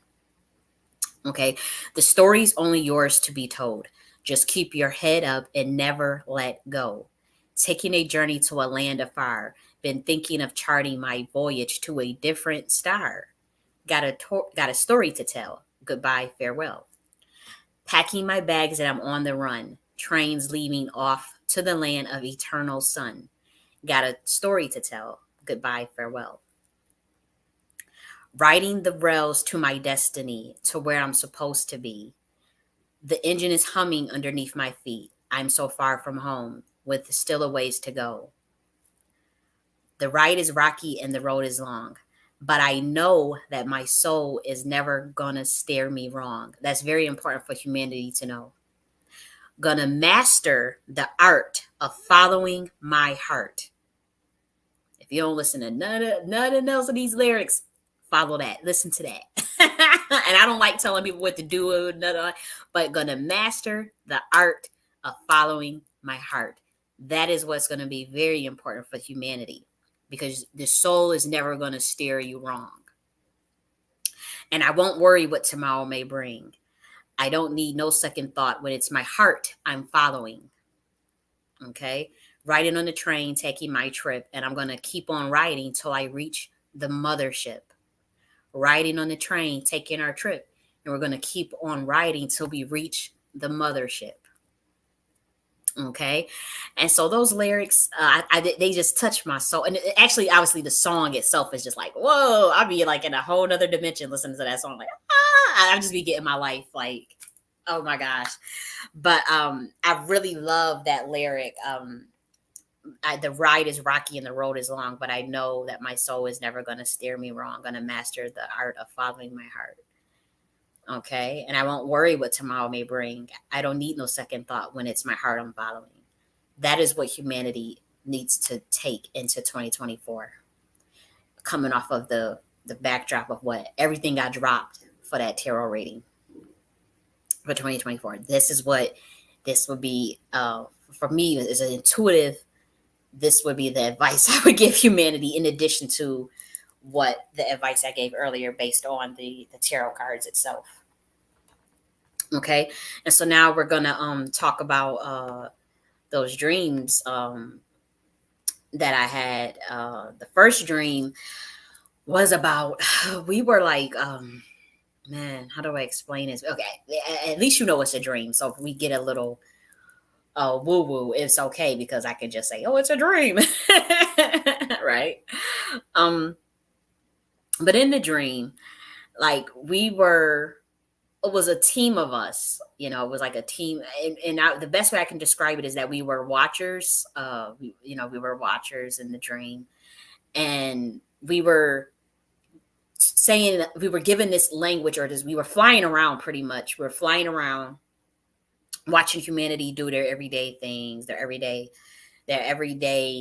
uh, life. Whether that been kids coming home from school, getting off the buses, humans shopping. We were just flying around, just looking around at humans, and we were told by God to say a specific, kind of like a chant, like to say specific words. So we were just, it was like imagine a angel with a trumpet, but the voice was the trumpet, and the voice was, it was like it was like a alarm, but we were speaking in tongues. I was saying it was speaking angelic language that for those from our particular constellation would understand, from those from our particular dimension would understand.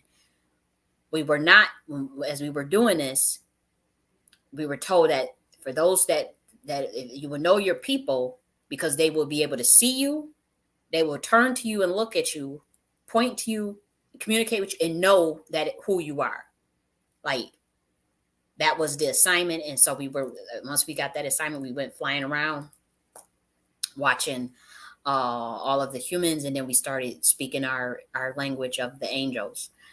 And as we were flying around, some people did not recognize us, look at us, didn't even notice we were there, but some people did. We were in the dream running around, and what was interesting is that it was a lot of children and a lot of teenagers, high schoolers, like high school age, and some adults, and it was interesting because me personally, I knew that it was other angels flying around, like other watchers flying around doing this as well. But at that point we separated. Like, we was like, okay, you go this way, you go that way, you go that way, you go this way, and we running around, flying, saying the words that we were told to say by God, you know, speaking in tongues, looking to see who look up, looking to see who can hear us, because it was a frequency, so it's invisible to those who are not from our dimension. It was only specifically for the people from our dimension. And what was interesting is that, the teenagers, they just saw us right then, and they was pointing, it was, oh my gosh, look at that, and the kids, though, the young children, they was pointing up, and they recognized us immediately. Like, they recognized, and it was so funny because I'm like, I don't, I'm like, how do they recognize me? But they were like, she's here, I don't know what that was about, but they was like, she's here, in a dream, like, she's back.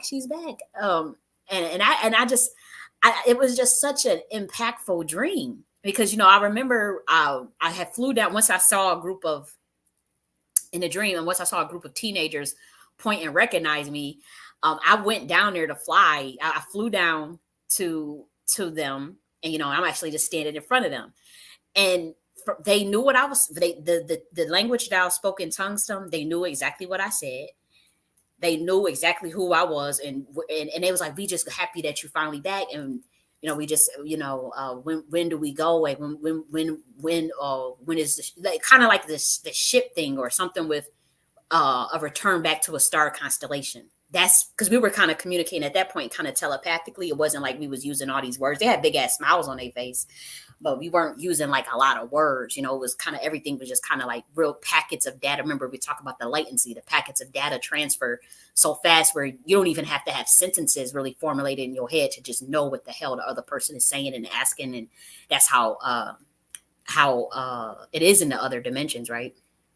And so I was asking them, like, how was school, what they do, I was playing around with the teenagers or whatever, but they was happy, and they did recognize me. They were in a group. It was a group of boys and girls. They were like 15, 16, 17, and they was like, wow, she's, and they was just like, whoa, they was just happy. Like, and so then I flew off.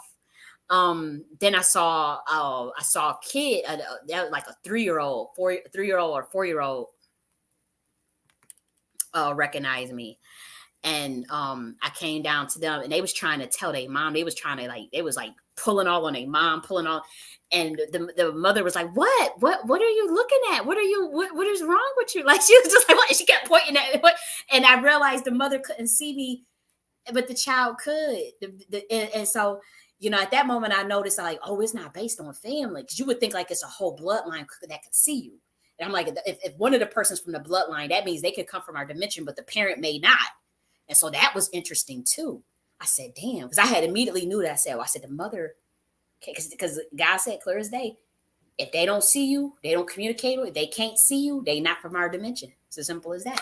And I said, damn. So I said the baby was from the dimension, but the mother wasn't, and it happened. It kept happening. I kept seeing 5-year-olds walking in, with their parents or whatever, and the kids just immediately, they was just like, whoa, because they was looking all up at this, because they could hear the tongues that we was speaking in the language. They could hear the language clear as day, like the way that we was talking, because the way the thing we was saying, as we was flying, saying it.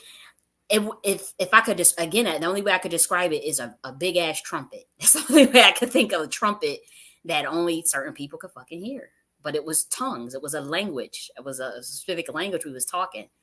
So then, I remember going past a shopping, like people, a woman with shopping bags, and people shopping, and I had kind of went down closer and was saying, because nobody at this point, like this particular area, like nobody fucking heard or saw or pointed up or nothing. So I'm thinking like, dang, ain't nobody, none of these people from our dimension, none of these people.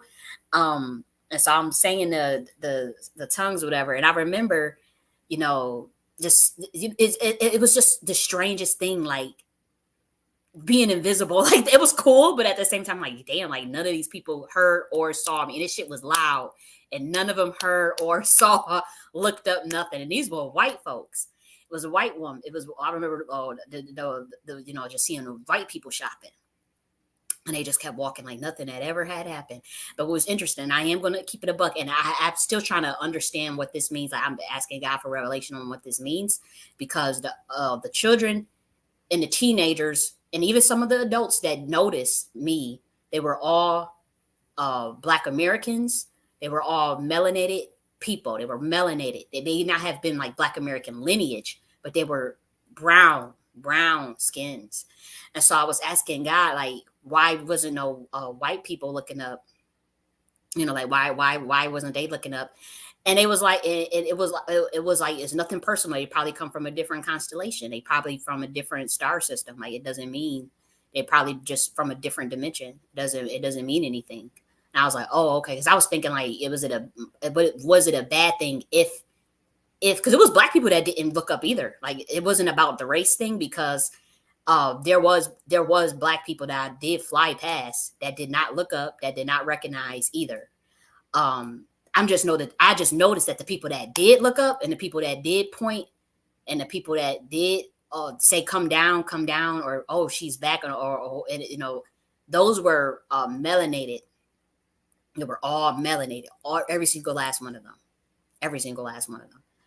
And so I said, what was that about? But I did ask, like, why I didn't see not one white person in that dream look up, or they were just, I was just like, they just didn't hear anything. They just didn't hear the tongues. They didn't hear nothing. But it was also Black people that didn't hear. And it was also some Black people that did hear that were scared. And that I didn't like. I remember getting so turned off by that, because it was because they was like, you're going to get us all in trouble by doing all this stuff that you're doing.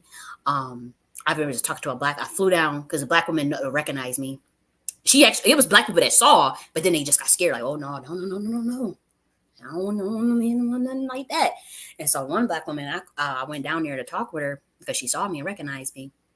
And she said, all this stuff that you doing, all this stuff that you're talking about, you gonna get us all in trouble. And she was like, you don't need to be doing. And I remember thinking, like, I remember knowing that even though she saw it, even though she was from our dimension, that her level of consciousness was real low. And I didn't understand how to contend with that at that time and moment. Because I do remember thinking, like, I didn't tune her out. I listened to what she was saying, but I also knew she was lost.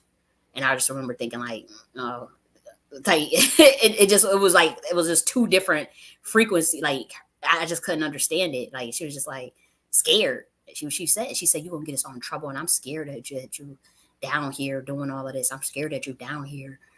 And I'm thinking like, girl, do you not know what time it is? Like to me, I remember thinking like it's such a drastic switch in time in 2023. Like it's like the fact that people can't see that or feel that is mind boggling to me. But I don't have no judgment or anything. I'm just saying like it's so obvious to me that this is a new day. Like that it's such a new age. It's a completely different paradigm.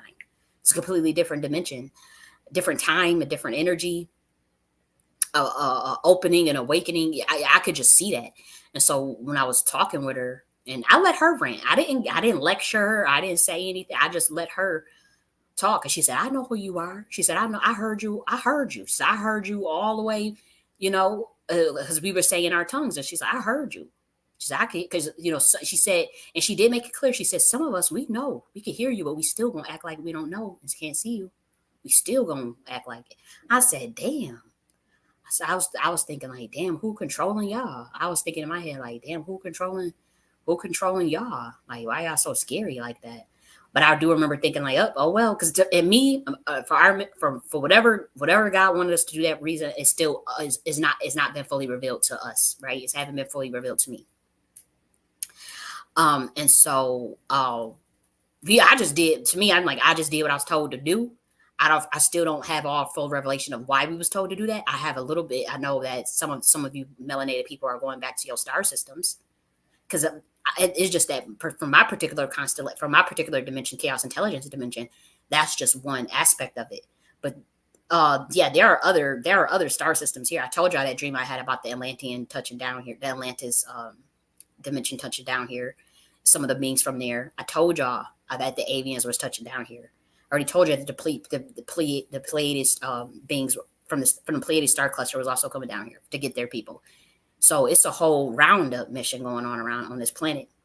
And so just because, again, that's why from what I intuitively gathered was that it wasn't a bad thing if people didn't if people didn't look up, or that just mean they weren't from our dimension.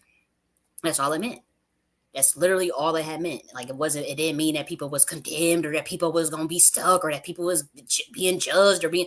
I didn't get that from that dream. I didn't. I just got that they not from your they not from our dimension. That's all it meant. From that's but I was also showed, you know, I think I told you guys about that Atlantean dream about how they came down here to round up they people too. And so from what I'm gathering, that it's like a galactic thing going on down here, where uh, interdimensional beings from various constellations, Sirius A, Sirius B, Sirius C, whatever, even the ones unknown, are here sending specific messages to their particular beings or their particular clan, and and communicating it with them in codes that we won't know or that we all won't pick up on if we're not from that dimension. And that's fine. For whatever reason, I was able to see two. I was able to see the Atlanteans when they came, and I was able to see obviously the chaos intelligence when God was telling us the watchers to fly around and speak in our tongues and communicate, let the people know, and they knew, because I remember the looks on them teenagers' faces, like, oh, we going home. I remember like they definitely was communicating, oh, we going home, we finally going home, hey, hey, hey, like that type of thing. It was definitely that type of thing. And it was just a wild ass dream. It was a beautiful dream. It was a beautiful dream to be able to fly around like that, being flying around, and as a and then being able to speak a language like that.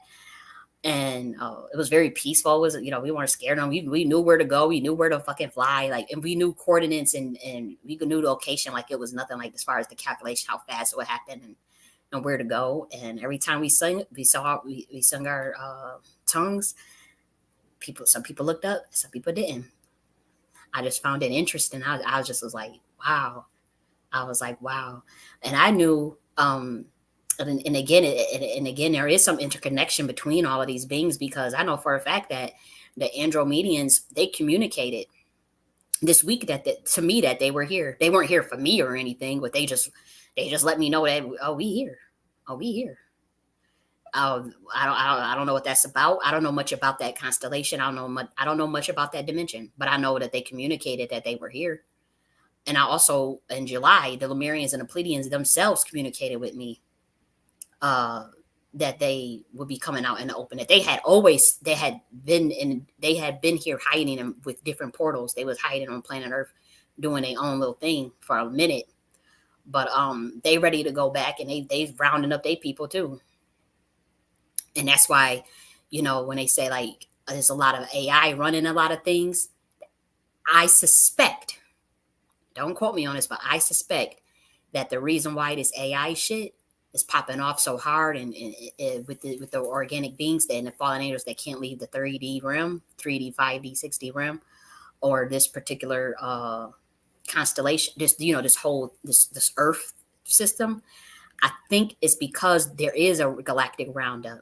I'm gonna say it. I think it's a galactic roundup of humans, because again, humans is a hybridization of multiple species, and with certain codes more than others. With certain codes, certain um, constellations more than others. And I do think that the reason why this AI stuff may be just popping off the switch to AI in the workforce, AI doing this, AI doing that, is because them inorganic beings, they're still going to work off of profit and fiat currency energy, and to keep them this Maya matrix going. And the ones that are so trapped and so lost are going to turn into cyborgs and try to feast, but then they're trying to figure out a way to turn AI into to mimic the human heart and human mind.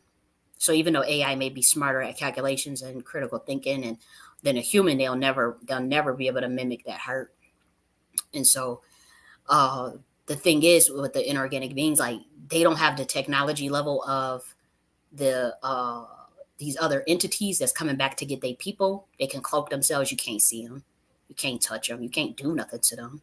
You know what I mean? They can go in and out of will, in and out at will. So it's nothing they can do.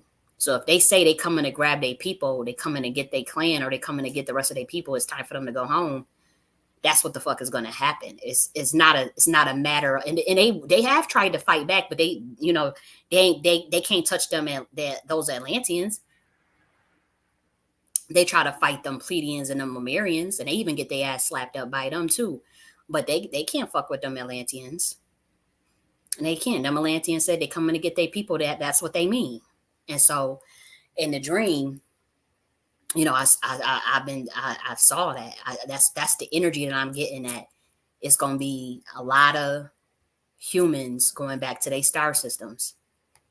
A lot of humans awakening to the star systems that they come from, and they're gonna be going back to their star systems. A lot of humans. Yeah, that's what I get. And again, it's for whatever reason, I was told that if I just want to make it clear, because I don't want people thinking like, oh, if you didn't look up, that means you condemned or not. No, it wasn't about that.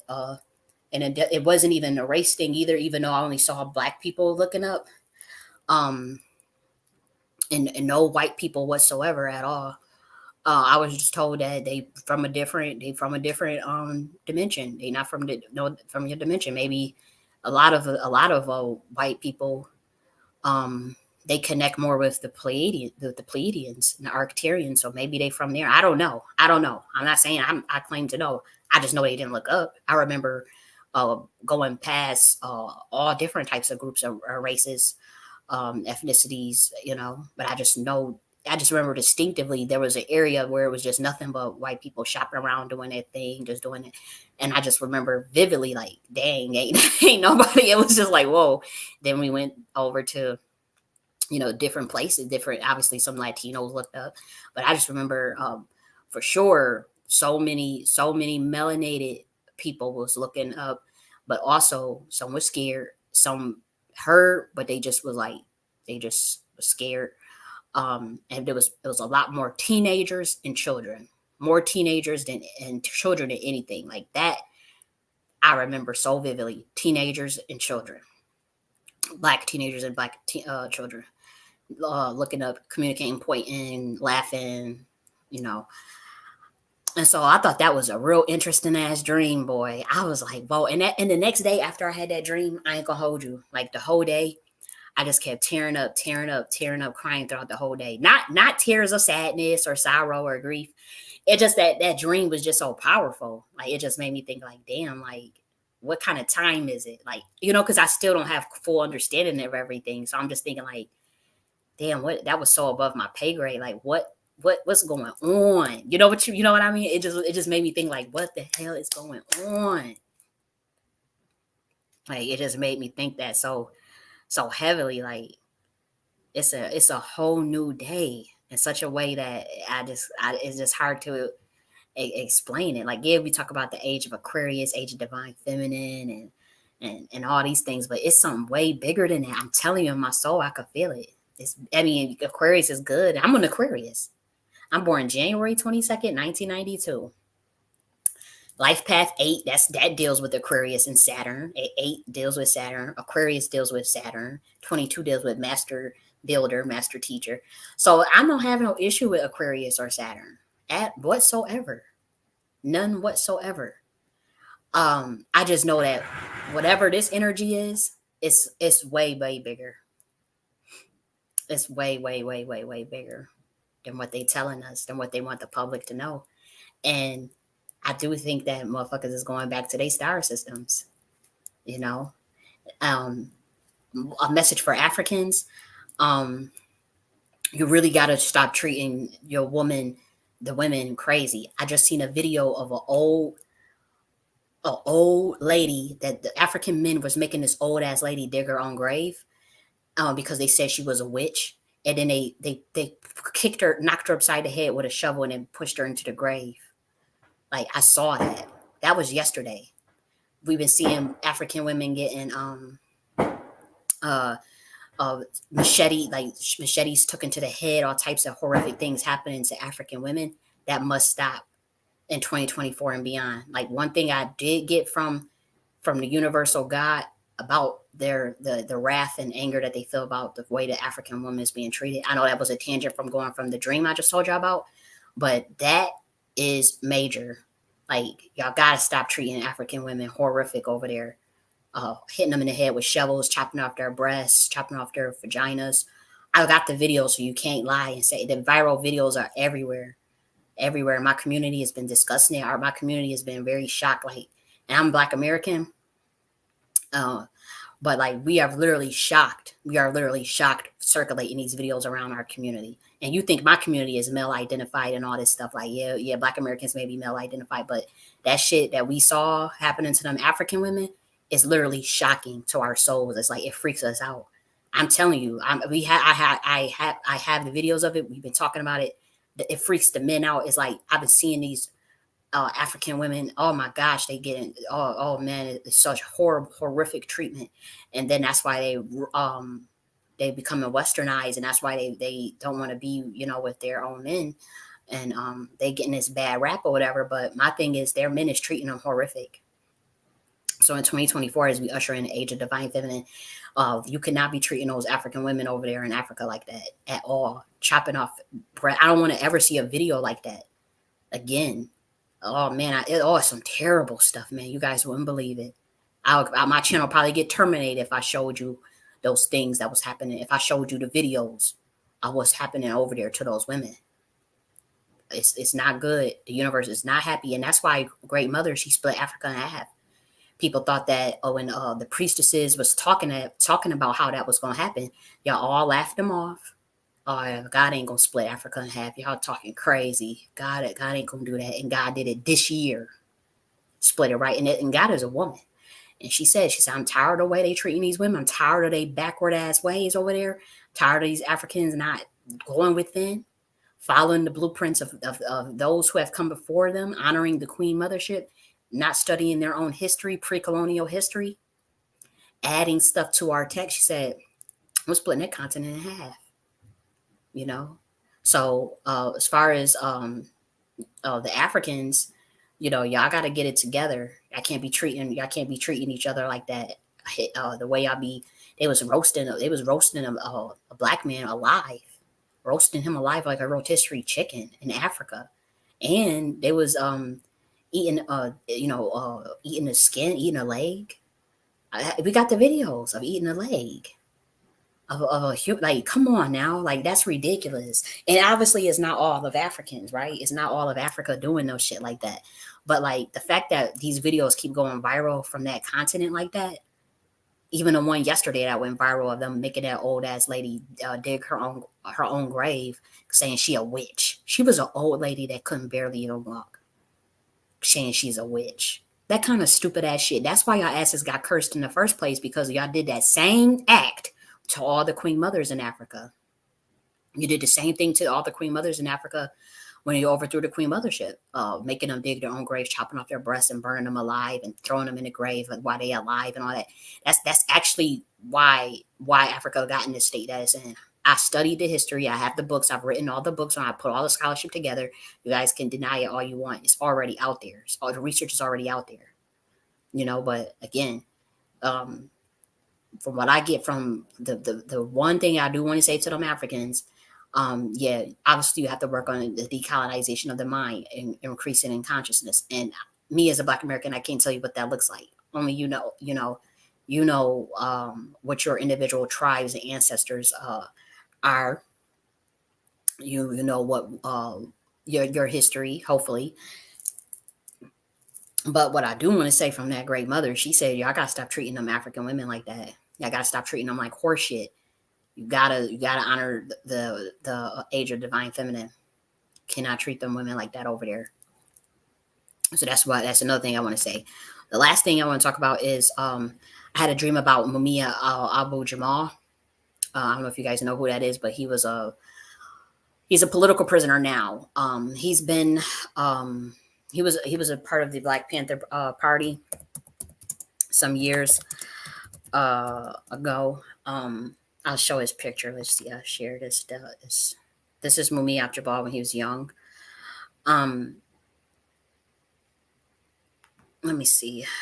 Because honestly, this was random. I'm not a person that really just follows Mumia Abu Jamal, but me having that dream about him this week was kind of alarming, and I won't say it freaked me out. It's just random. It just was random as hell. I don't think about this man. You know what I mean? I read the book that he came up with, Classroom in the Cell, some years ago. When that book first came out with him and Mark Lamont Hill, I did read that. But that was like, when did that book come out? Let me see. Let me actually Google it, because when it came out is when I bought it and read it, and that was long ago. Let me see. Classroom in a Cell. Let me see.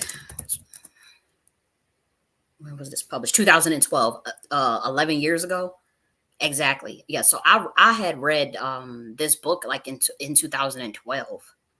And so this was the last, if I'm being honest, that was the last time I thought about Mumia Abu Jamal.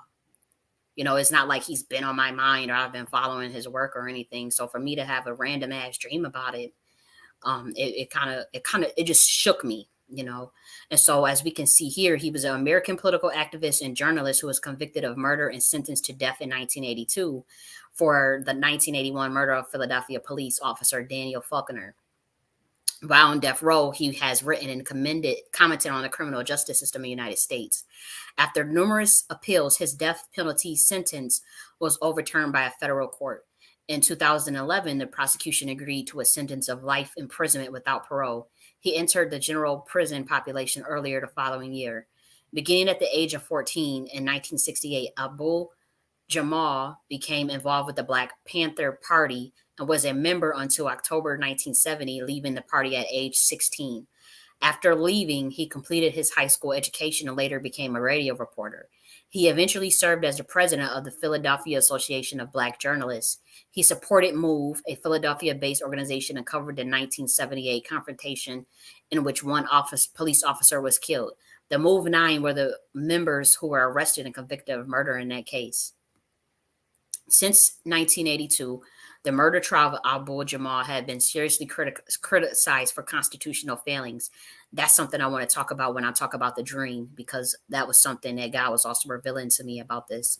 Some have claimed he is innocent, and many opposed his death sentence. The Faulkner family, politicians, and other groups involved with law enforcement, state, and city governments argue that Abu Jamal's trial was fair. God don't agree with that.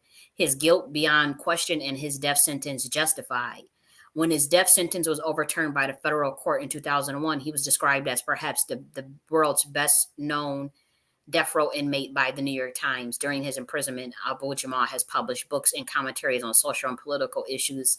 His first book was Life from Death Row in 1995. And so, um, he's been in prison ever since, obviously, and trying to see his book list out of just curiosity. Because honestly, I the dream that I had of him this week was just random as hell. So State of Pills and Review. From what I got though of the dream, and not from him himself, but from God, was that they want him released.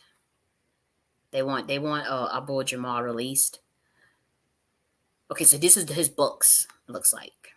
Okay, so this was the book that came out, "The Classroom in the Cell: Conversations on Life on Black Life in America." Third World Press 2011. Yeah, that's what I read. That's the one I read. He had that with Mark Lamont Hill, and so that's why I had read that. And so here's his books, and then representation in popular culture. So he had a film. They had a documentary film. It looks like Mumia Abu Jamal case, a case of reasonable doubt. It had an album containing spoken word from Abu Jamal with 4 tracks by Power Violence. Okay. Immortal Technique featured Abu Jamal on his album. The rock band Rage Against the Machine mentions Mumia, Voice of the Voiceless. Documentary film, In Prison My Whole Life. Okay. And yeah, so they want him out. That's what I got from the Watchers and from God herself. I don't know what that's about. I do know that Mumia Abu Jamal has spoken up about the divine feminine in that book, The Classroom in the Cell. So that could be why. His heart towards women is very fair. I had read those words myself. I think I quoted his words in one of my books, actually. If you read the book, The Classroom in the Cell, he spoke on how he did not like the treatment of Black women in the Black Panther Party, and that how the treatment of Black women single-handedly ruined the Black Panther Party. Him, and I want to say Bobby Seale spoke out about that, and so they want him out. This is what they want, the Watchers, and they are very pissed off, and because this is how he was looking in prison. Let me see. Let me share this. Can you see this? Okay, yeah, I can see this. This is how they have him looking. So he hasn't been treated fairly in prison at times. He had gotten sick. He had some things with his heart. you know.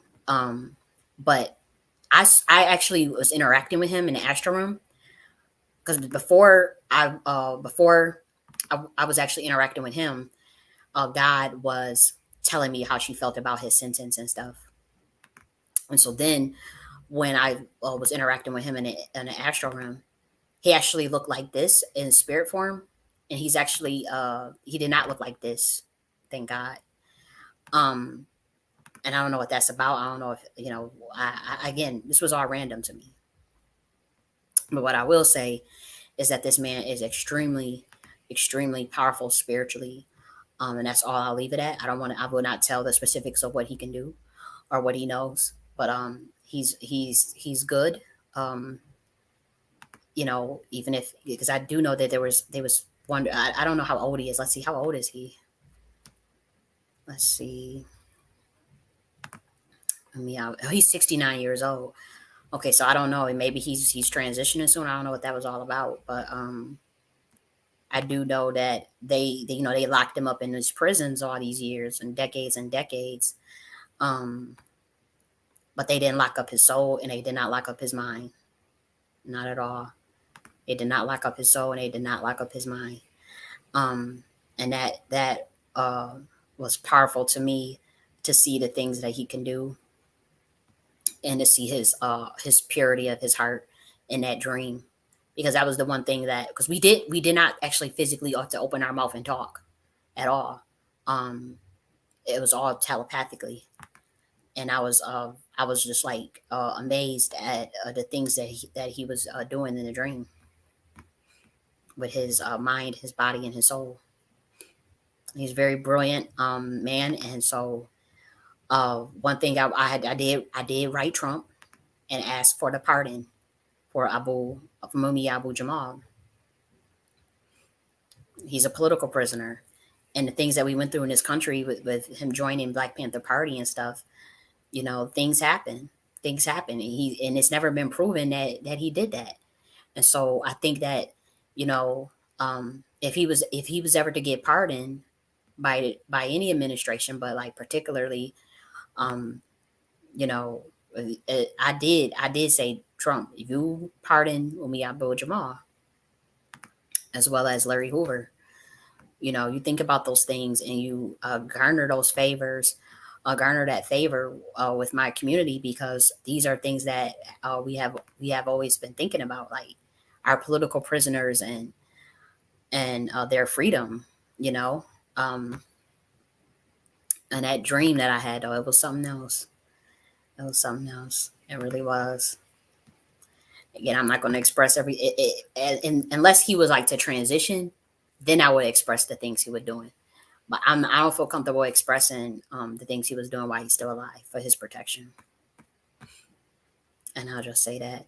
But that was the last dream that I had that I want to talk to you that I want to talk to you guys about. Now I want to share cool product. I'm not getting paid for this. This is not an endorsement at all. I am literally just trying to pass off something that, well, every time I discover something new that actually like benefits me, I do like to. Usually, I would just like tell my closest friends, like, "Oh, hey guys, I came up with this." So I just wanted to share this with you guys. Again, this is not an endorsement. You know that I would have to tell you that if I was paid. Um, a paid endorsement. That's what I mean to say. Not endorsement, but paid endorsement. Like, I'm not paid to talk about this. I just was really impressed with this product, and so I wanted to share it with you guys for 2024, going into the New Year's. But this is called Patch of Pieces Signature Scents. So I don't know if you guys are one of the ones that like more of the natural stuff, but I am, and I try to look for stuff that balances pH balance, as well as has like some pretty good ingredients, and not a lot of chemicals. Obviously, sodium lauryl sulfate, any type of parabens. You guys know the chemicals, the dyes, and all that and stuff. And so, um, I was looking for something, because normally what I use is native, or I like. I don't know if you guys heard of Zoom, but Zoom soap is so expensive. Like, I love Zoom, but like $6 for a bar of soap, hell no, hell no. So I'm only able to get like Zoom if it's like a treat, like if it's like a treat. So I was really happy to find that you can get like these 7 bars of natural soap for $10. Like, I had got mines from Sprouts, but I mean, you see it right here in front of you, $9.89. And so I was looking at, the first thing I did was I looked at the ingredients. And so, as you can see, these ingredients, them ingredients is not bad, boy. Coconut oil, shea butter, castor seed, plant-based fragrance, palm oil, olive fruit oil.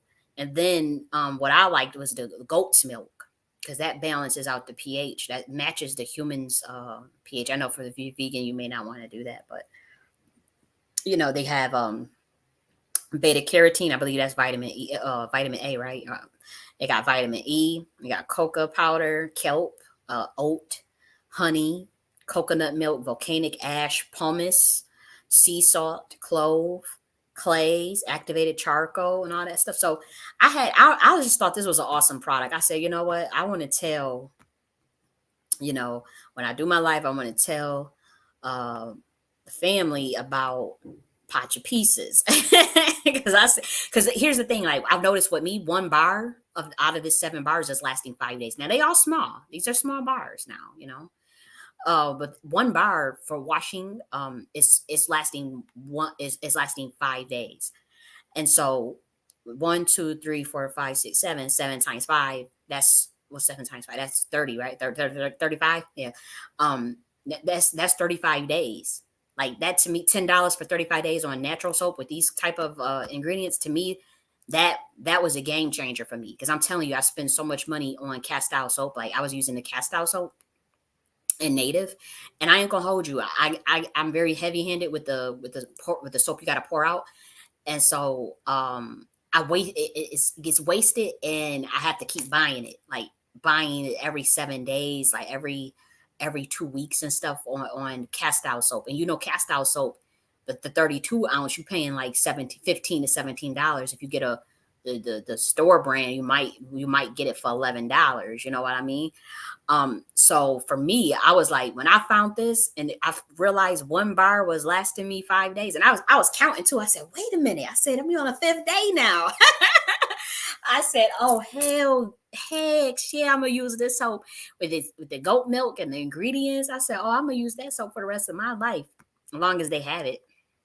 But they got different. This is just one of their variety packs, obviously, but they got all, I want to try their other soaps too. Like I want to try this variety. They had another variety pack that I really wanted to try. They got the frankincense and myrrh. They had the frankincense and myrrh one, so I really want to get that one. But they got different types of soap. I think these are the bigger bars. That's why they're so expensive. And so what I got was the small variety bars. But again, one bar is lasting 5 days.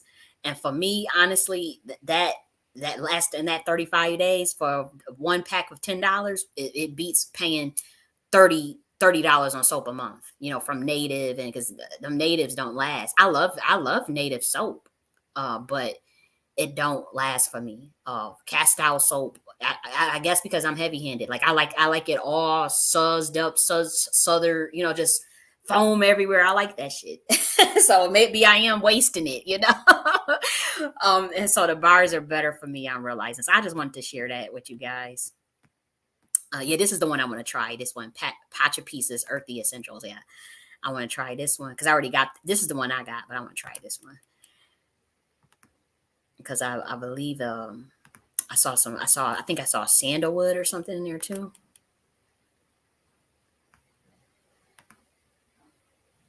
Let me make sure that my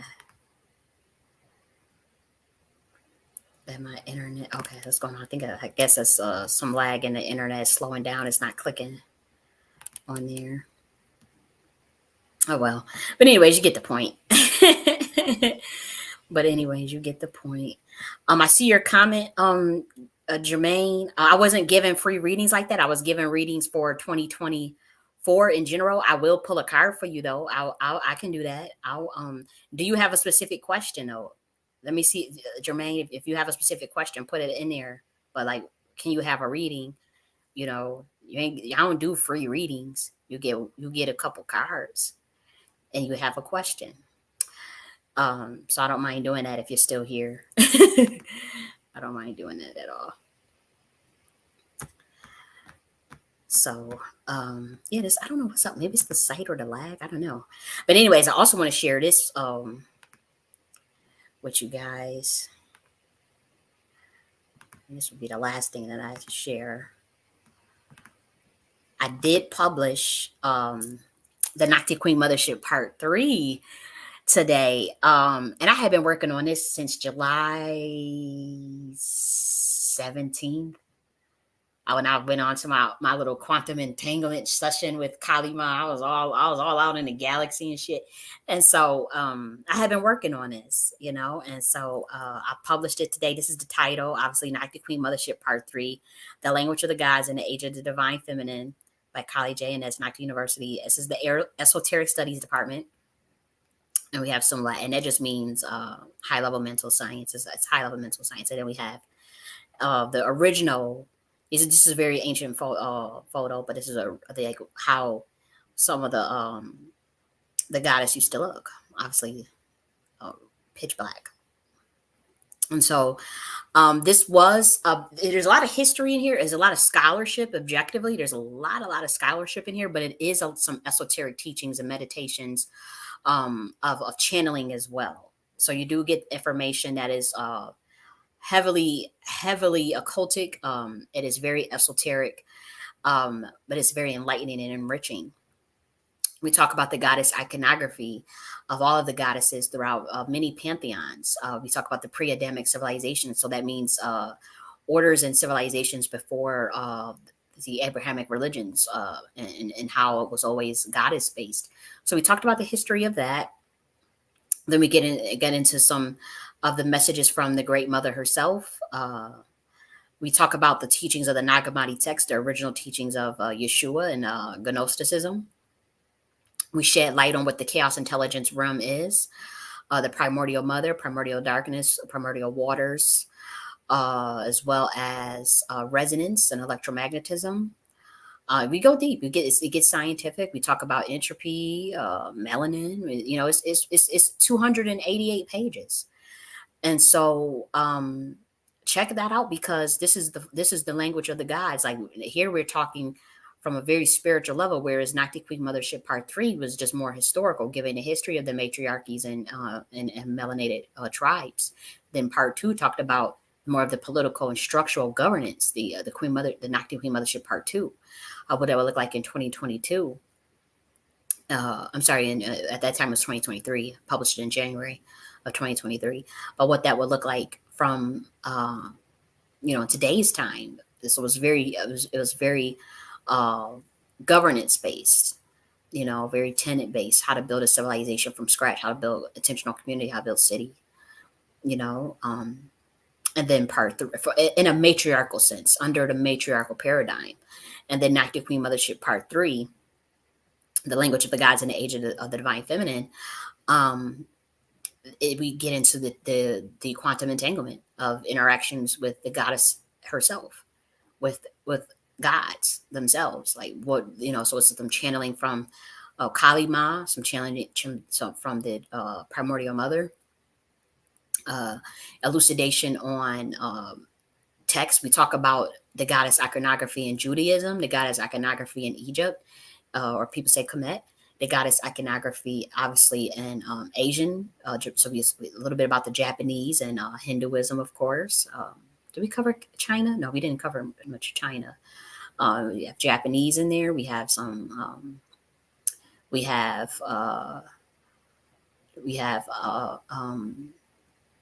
Some American stuff in there. We obviously have some of the Orishas, the African Orishas, of the goddesses in Africa. And so it gets real. It's a real deep book.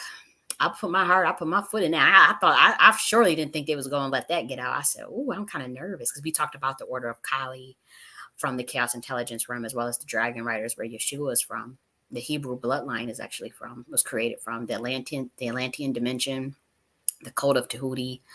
Yeah, we go deep, and so I was shocked. I'm like, because every time I would start writing on the manuscript, weird stuff would happen, with the internet and stuff. So I was a little nervous, but I said, me, I'm like, I gotta put it out. If y'all gonna do whatever y'all gonna do, y'all gonna do it. But I'm putting it out, And so the Kindle is available. I am still waiting on the review for the paperback, which should probably be, I would say, available tomorrow or Wednesday at the latest. So that's still being reviewed. But if they publish the Kindle, they're going to publish the paperback. It's just that paperbacks always take longer for the review period than the Kindle period. And so that's available now. It's only $9.99. I do hope that you support my work, because I put out a lot of information, and so I'll read to you guys the description real quick. As you can see, where's the publication date? See, it was today, December 30th. I don't know why it says December 30th. I published this on the 31st. Or maybe they let me. I don't know how that happened, but I definitely put this in today, so I don't see why it got yesterday's date on it. But anyways, I'll read to you guys the description. It says, embark on a transcendent journey through time and space in Nocti Queen Mothership Part 3, the language of the gods and the age of the divine feminine. This captivating addition to the Queen Mothership series unveils the esoteric tapestry of goddess iconography that has woven itself through the annals of history and world religions. In this illuminating exploration, the author dwells deep into the heart of ancient mysteries, revealing how the divine feminine, once revered and celebrated, was clandestinely buried beneath the sands of time. Unearthing esoteric teachings that trace their lineage back to the divine feminine, this book opens the gateway to profound spiritual awakening. Step into a world of a mystic and channeler as the author shares their transcendental meditations and insights gleaned from divine sources. As we usher in the age of the divine feminine, these revelations take on profound significance, offering a roadmap to embrace the sacred feminine within. A journey through the corridors of pre-Adamic civilizations where the enigmatic dragon riders once thrived. Explore the ancient wisdom of the revered cult of Tahuti and the order of Kali. Immerse yourself in the transformative teachings of Yeshua as found in the Nag Hammadi text, shedding new light on Gnostic wisdom. The battle between the divine feminine and the divine masculine is also unveiled in this book. This struggle mirrors the very essence of existence itself as we delve into the heart of cosmic conflicts. But there is more, so much more. We unearth the primordial mother of chaos intelligence. I'm telling you, it's like mad pages on chaos intelligence alone. Like I really broke that down in an amazing way. And remember, the videos on chaos intelligence is on his YouTube channel. So if you guys want to just check out the chaos intelligence information on YouTube, that's good too. And so, the very embodiment of the universe enigmatics beginnings. Discover the goddesses who have graced humanity with their divine presence throughout history, from Kalima, Lakshmi, Izilidantor, Tiamat, Durga, Crete, Sekhmet, and many more. It's a bunch of goddesses in there. It's a bunch from all different religions. We got the ones from Japan up in there. We got Hindu. We got all types of goddesses. And I studied these research. I have a master's degree in religious studies, so for 10 years, I have been studying this stuff. It's not like I just woke up one day and said, oh, let me just, this is, I have years of research in this stuff. It's just so long. So for me collating like stuff from different pantheons, it doesn't mean I necessarily practice it. It just means I'm a researcher. I'm a scholar. So I've been studying this from a scholarly point of view for at least, again, 10 years, quite longer than 10 years, because I studied sociology in undergrad, but I was a religion minor, and so that goes back literally to 2011. So it's a little bit longer than 10 years. I'm 31 in 2011. I think it was about 19. So I had literally been studying this stuff since 19. Particularly Kalima and Lakshmi, all of that stuff I've been studying. And Durga, I was 19. Azili Dantor came a little later. Tiamat certainly was later. And all the other goddesses at different times, but I have been entrenched in studying this stuff for a very long time. And Rish Gaga actually visited me, and people always say you can't visit Rish Gaga and then come back and live on this planet and come back on Earth. Once you go see a Rish Gaga, that's it. That is not motherfucking true, because she took me down to that underworld, gave me a message. She and sent my ass into. She said, "I'm sending your ass right back on up there." But I'm letting you know. She said, "This is what I want you to say," and that happened in July of 2022. Now that I have to say shook me to my core. I have to say, out of every besides Saturn, kind of because it was Saturn that had to push. It was the energy of Saturn that had to push me down there to Orishka and bring me back up in 2022, and I had no control over that. It wasn't like I was doing rituals. It wasn't like I was begging. I don't even know what that was. I didn't know who Orishka was. I'm telling you, I did not know. I don't know. I didn't know who that being was. I just was minding my business, literally minding my business, sleeping in my bed. And I remember the energy of Saturn came in the room. I did not. I wasn't doing no ceremony and trying to invoke Saturn. None of that shit. I'm telling you, none of that. And next thing you know, I felt that energy. It was like push me down into the underworld. Push me down. And that shit shook me to my core because I said, well, if I'm gonna go, I'm gonna go, because I didn't know what it was about. I'm literally new to all this. So, and we go all the way down, down, down, down, and I saw Erishka Gall. She said, because everything is telepathic. She communicated, I'm Erishka Gall, and she really didn't like me. Because she said, and she made it clear. She said, you are lucky. She said, for whatever reason, Kalima And TMI, these motherfuckers is vouching for you. These are the ones that just sing your praises and love your motherfucking ass. She said, I really don't like your ass. I was hurt. I was, she said, but she said they fuck with you. They fuck, she ain't say it like that, but I'm just giving you the energy of what it was. And she's like, if they rolling with you, then I'm gonna roll with you. If that is they call, it's they call. They the ones that be going on. Oh, and she said they want to go and prop you up, whatever. But she said I really, and I remember in my head I was saying why, and she had communicated real fast, like in a flash, like you're too nice to men. I don't know. Like, it was the energy that I got. Like, she didn't call me male identified. She just said too naive, too whimsical. She said you're not dark enough. Like, Azealia Dantor, she does that too with me. I'll never forget watching Azealia Dantor and Kali Ma literally argue. Like, literally, I was learning from them, sitting on the floor, like looking back and forth, looking at each one of them in a dream. This was a dream. And I'm looking at both of them like, oh my gosh, like, how you watch people kind of argue, going back and forth, looking. I'll never forget that. And Azealia Dantor, Azealia Dantor is very dark, not in a bad way, but she gets there, she gets busy.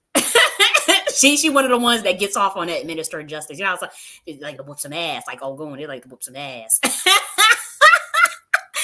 And so, I heard Kylie's kind of self-righteous, believe it or not. She can be dark. She likes to whoop some ass too, but she kind of a little self-righteous, And I remember she was telling Azealia, she said, "Don't teach her that stuff. Don't teach her that. Don't teach her that yet. I don't want her knowing about that stuff. I don't want her thinking about that." And Azealia Dantor was because Azealia Dantor, she's not androgynous, but they give her this bisexual energy. They always say she's bisexual, whatever. Sometimes because she's kind of rugged. So sometimes she kind of dress. I don't know how to explain her dress. It'd be different sometimes. Sometimes she had a little androgyny thing going on.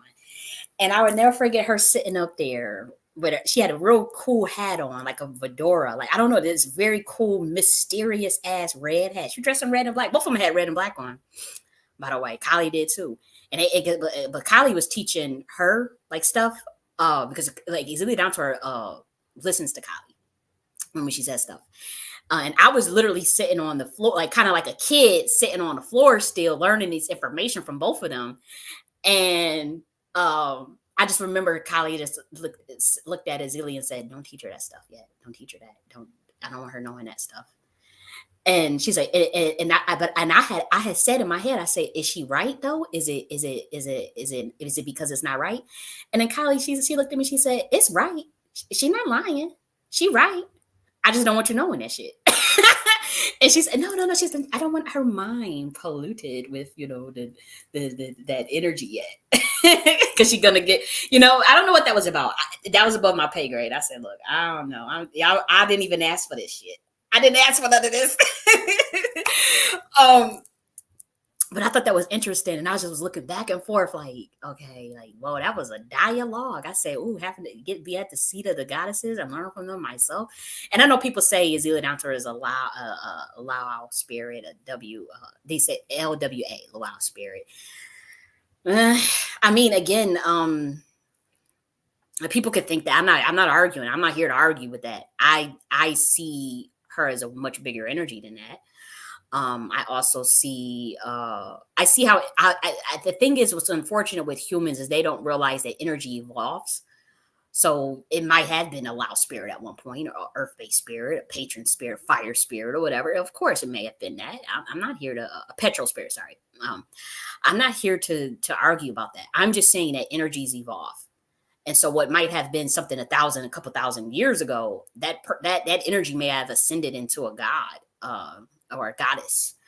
And so I just think that I would employ humans to realize that stuff evolves in the spiritual realm considerably quite faster than what you would give it credit for in terms of the work that people do and the work that entities do. To evolve themselves. And so that's like how we have to go to mystery schools and learn and stuff. God to do that too, spirit to do that too. And Azealia Dantor was definitely one of the ones that had tutelage under Kali, for sure, Kali Ma. And so I saw that in real time. I saw that. So I thought that was a real interesting. But back to the dream about Erishkigal.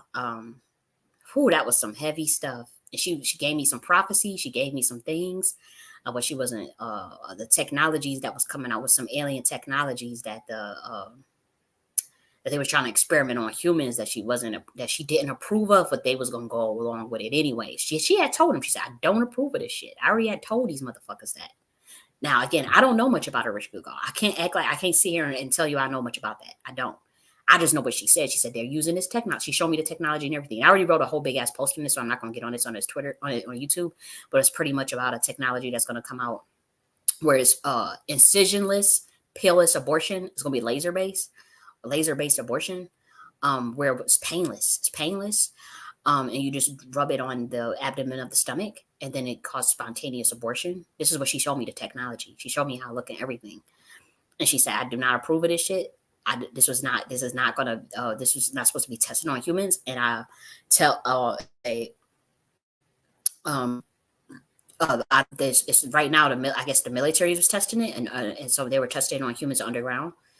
And she said she wanted that to stop, and that she had told the homunculus deities to stop that, but they wouldn't listen, because I don't know what that's about, why they so desperate to put that out there. Maybe for generate money from the insurance companies with that treatment, with that laser abortion treatment. I don't know what that's about, but for whatever reason they won't listen to none of the head honchos that told them don't use that technology. It's like desperation. Like, just like they don't approve of that lab grown meat and shit. It's like they don't even, they used to actually honor prophecy. Like, they used to honor prophecy and those entities, they used to seek guidance from them and honor that. They not even doing that. Like, that's how desperate they are, like, to keep their power and to not change. And I remember she said, she was like, she told me, she said, I don't even really like you like that, but Kali and TMI really really love you, and they do that. So if they said you're good to go, you're good to go. But she said she kind of screamed at me, and they said, now go back up there and tell them what I said. And I said, okay. And next thing you know, like, the energy from Saturn pulled me way right back up into my bed, like right all the way up. And I know it was a soul thing because I felt that energy pulling. I said, oh my gosh, this is so powerful. Too, so heavy, heavy energies that I never dealt with in my life. It was just so heavy. It felt like I was just going to die at any moment. I wasn't scared or anything. It just was something I never dealt with, and I did. And the thing is, it shook me to my core because it wasn't like I had summoned it or asked for it or prayed for it. You know what I mean? It just was like random as hell. So I was like, hey, and then I had to go do the research. I said, well, who's the Arishka God being? And then I found out they said, oh, if you go see Arishka God, that means you never gone. That gate, it's like a gate, the underworld gate, and you would never come back out. That ain't true. Again, that's the thing. Like, human things change, and what I find on planet Earth is we still following 1,000-year-old shit, 10,000-year-old texts, and 5,000-year-old texts and shit, and like the rest of the universe done went fast, man. Whoo, they so advanced. The rest of the galaxy is just like so advanced and fast. Like, everything, from the archetypes, from the dimensions to the entities to the knowledge itself, the math, the science. Like, man, I'm like, what are we doing on Earth? Like it's so behind. Like even when I saw, like, I wasn't trying to disrespect the lesser banishing ritual. I wasn't trying to disrespect it. I'm just literally saying, like the stuff that the new one that God gave to me for humanity. I'm like, with the galaxy connection and even with the entities that's attached to that one, I'm like, that's like that on steroids. Like, that's like some power, like boom, like a nuclear bomb. And I'm just like, why haven't we evolved? That doesn't feel normal. That feels normal to humans to not evolve something from 1,000 years. You really think something from 1,000 years is going to be 5,000, 10,000 years ago is going to be as relevant to today's time? Or that there's, or the gods that entered 10,000 years ago, or the prophets and the angels that came down, they stopped coming down? That's not weird to y'all? Like, how do you have entities that come down 10,000 years ago? You have Tahuti and all these people come down, and then you don't have nobody else come down? That don't feel weird to y'all? So something is being hidden from y'all. I'm telling you. hands down from experience. So to me, I'm like, so guys don't, aliens don't visit you. They got in a Hindu, the Rig Veda and Bhagavad Gita, they talking about flying saucers, nuclear bombs, and all types of shit. That's 5,000, 10,000 years old. What happened? There's no more flying saucer. There's no more interdimensional beings. There's no more. I mean, like, what's going on? And so I find it disturbing. I ain't gonna hold you. I find it disturbing because to me it should be very obvious. Uh oh shoot, what happened? Did this record? Okay, I think it did record.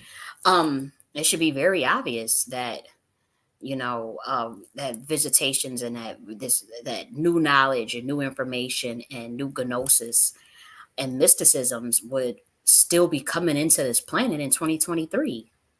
It just doesn't stop. Why would you just won't get another Buddha or somebody that's gonna come down here and give y'all some information? It's just gonna stop. Like that doesn't even make sense. They've been killing them. They be knowing who the angels that's gonna come down through here and the interdimensional beings that's gonna try to get through here and closing off portals and closing off gates. They've been doing that shit for a long time.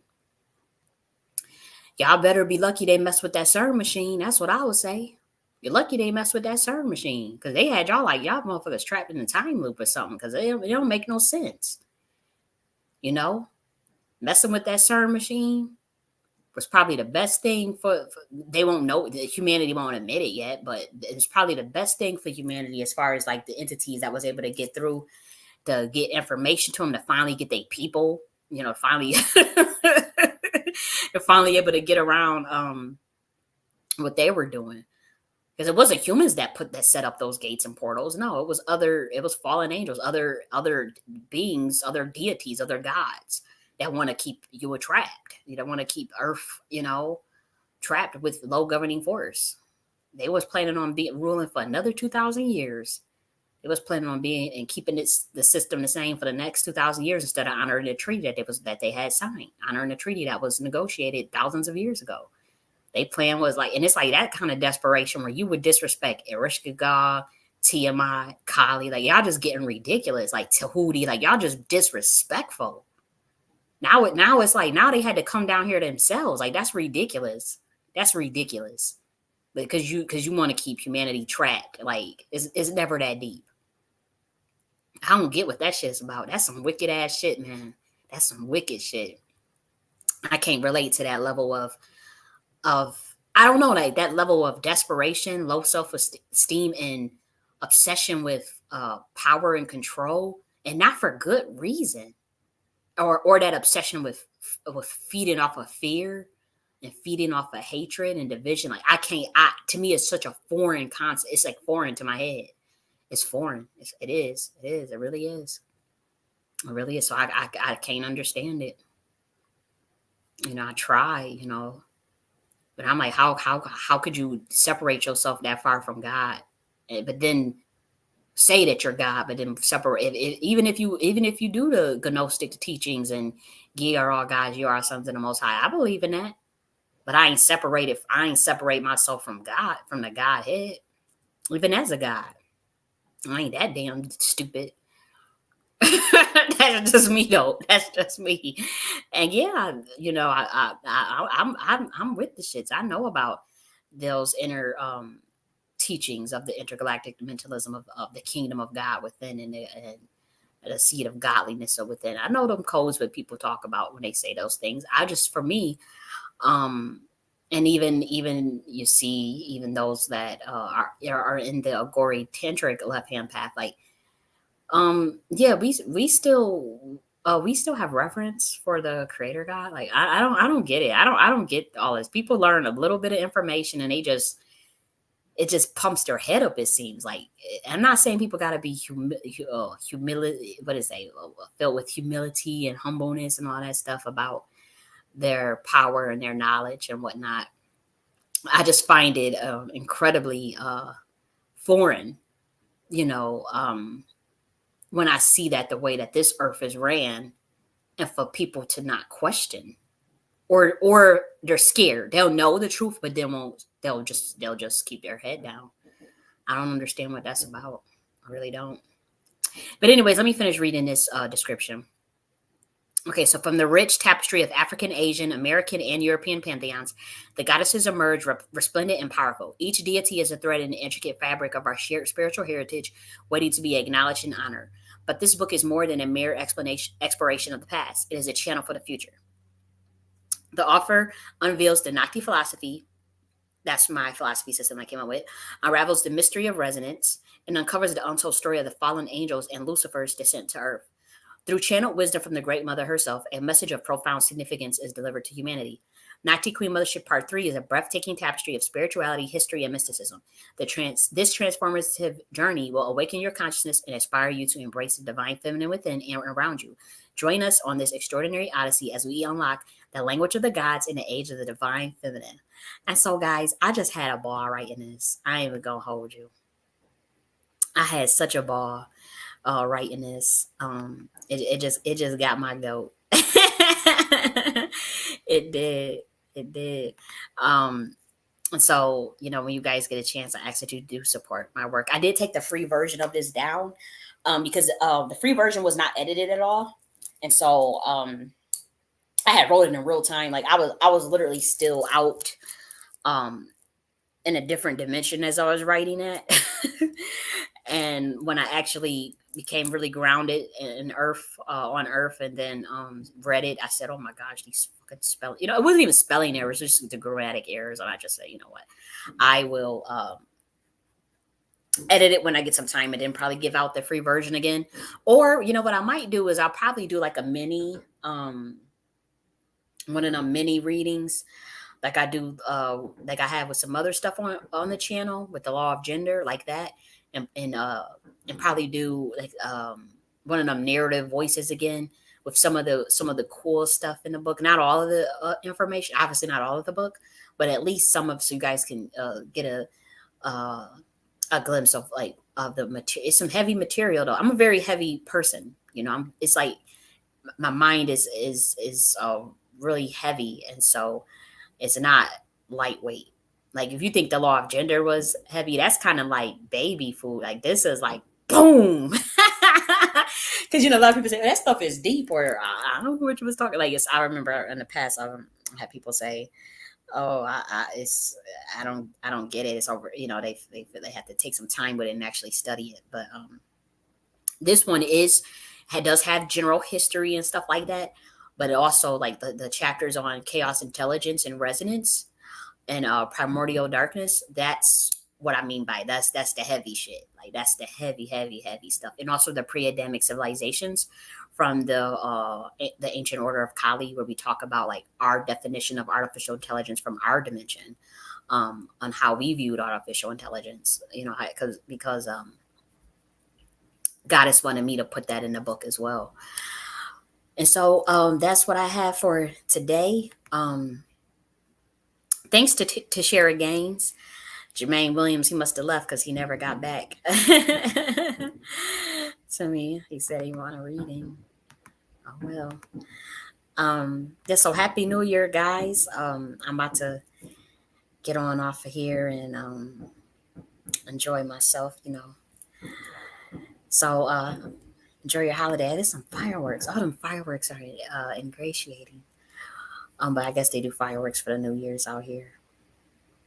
Okay, so I'll talk to y'all later. Bye.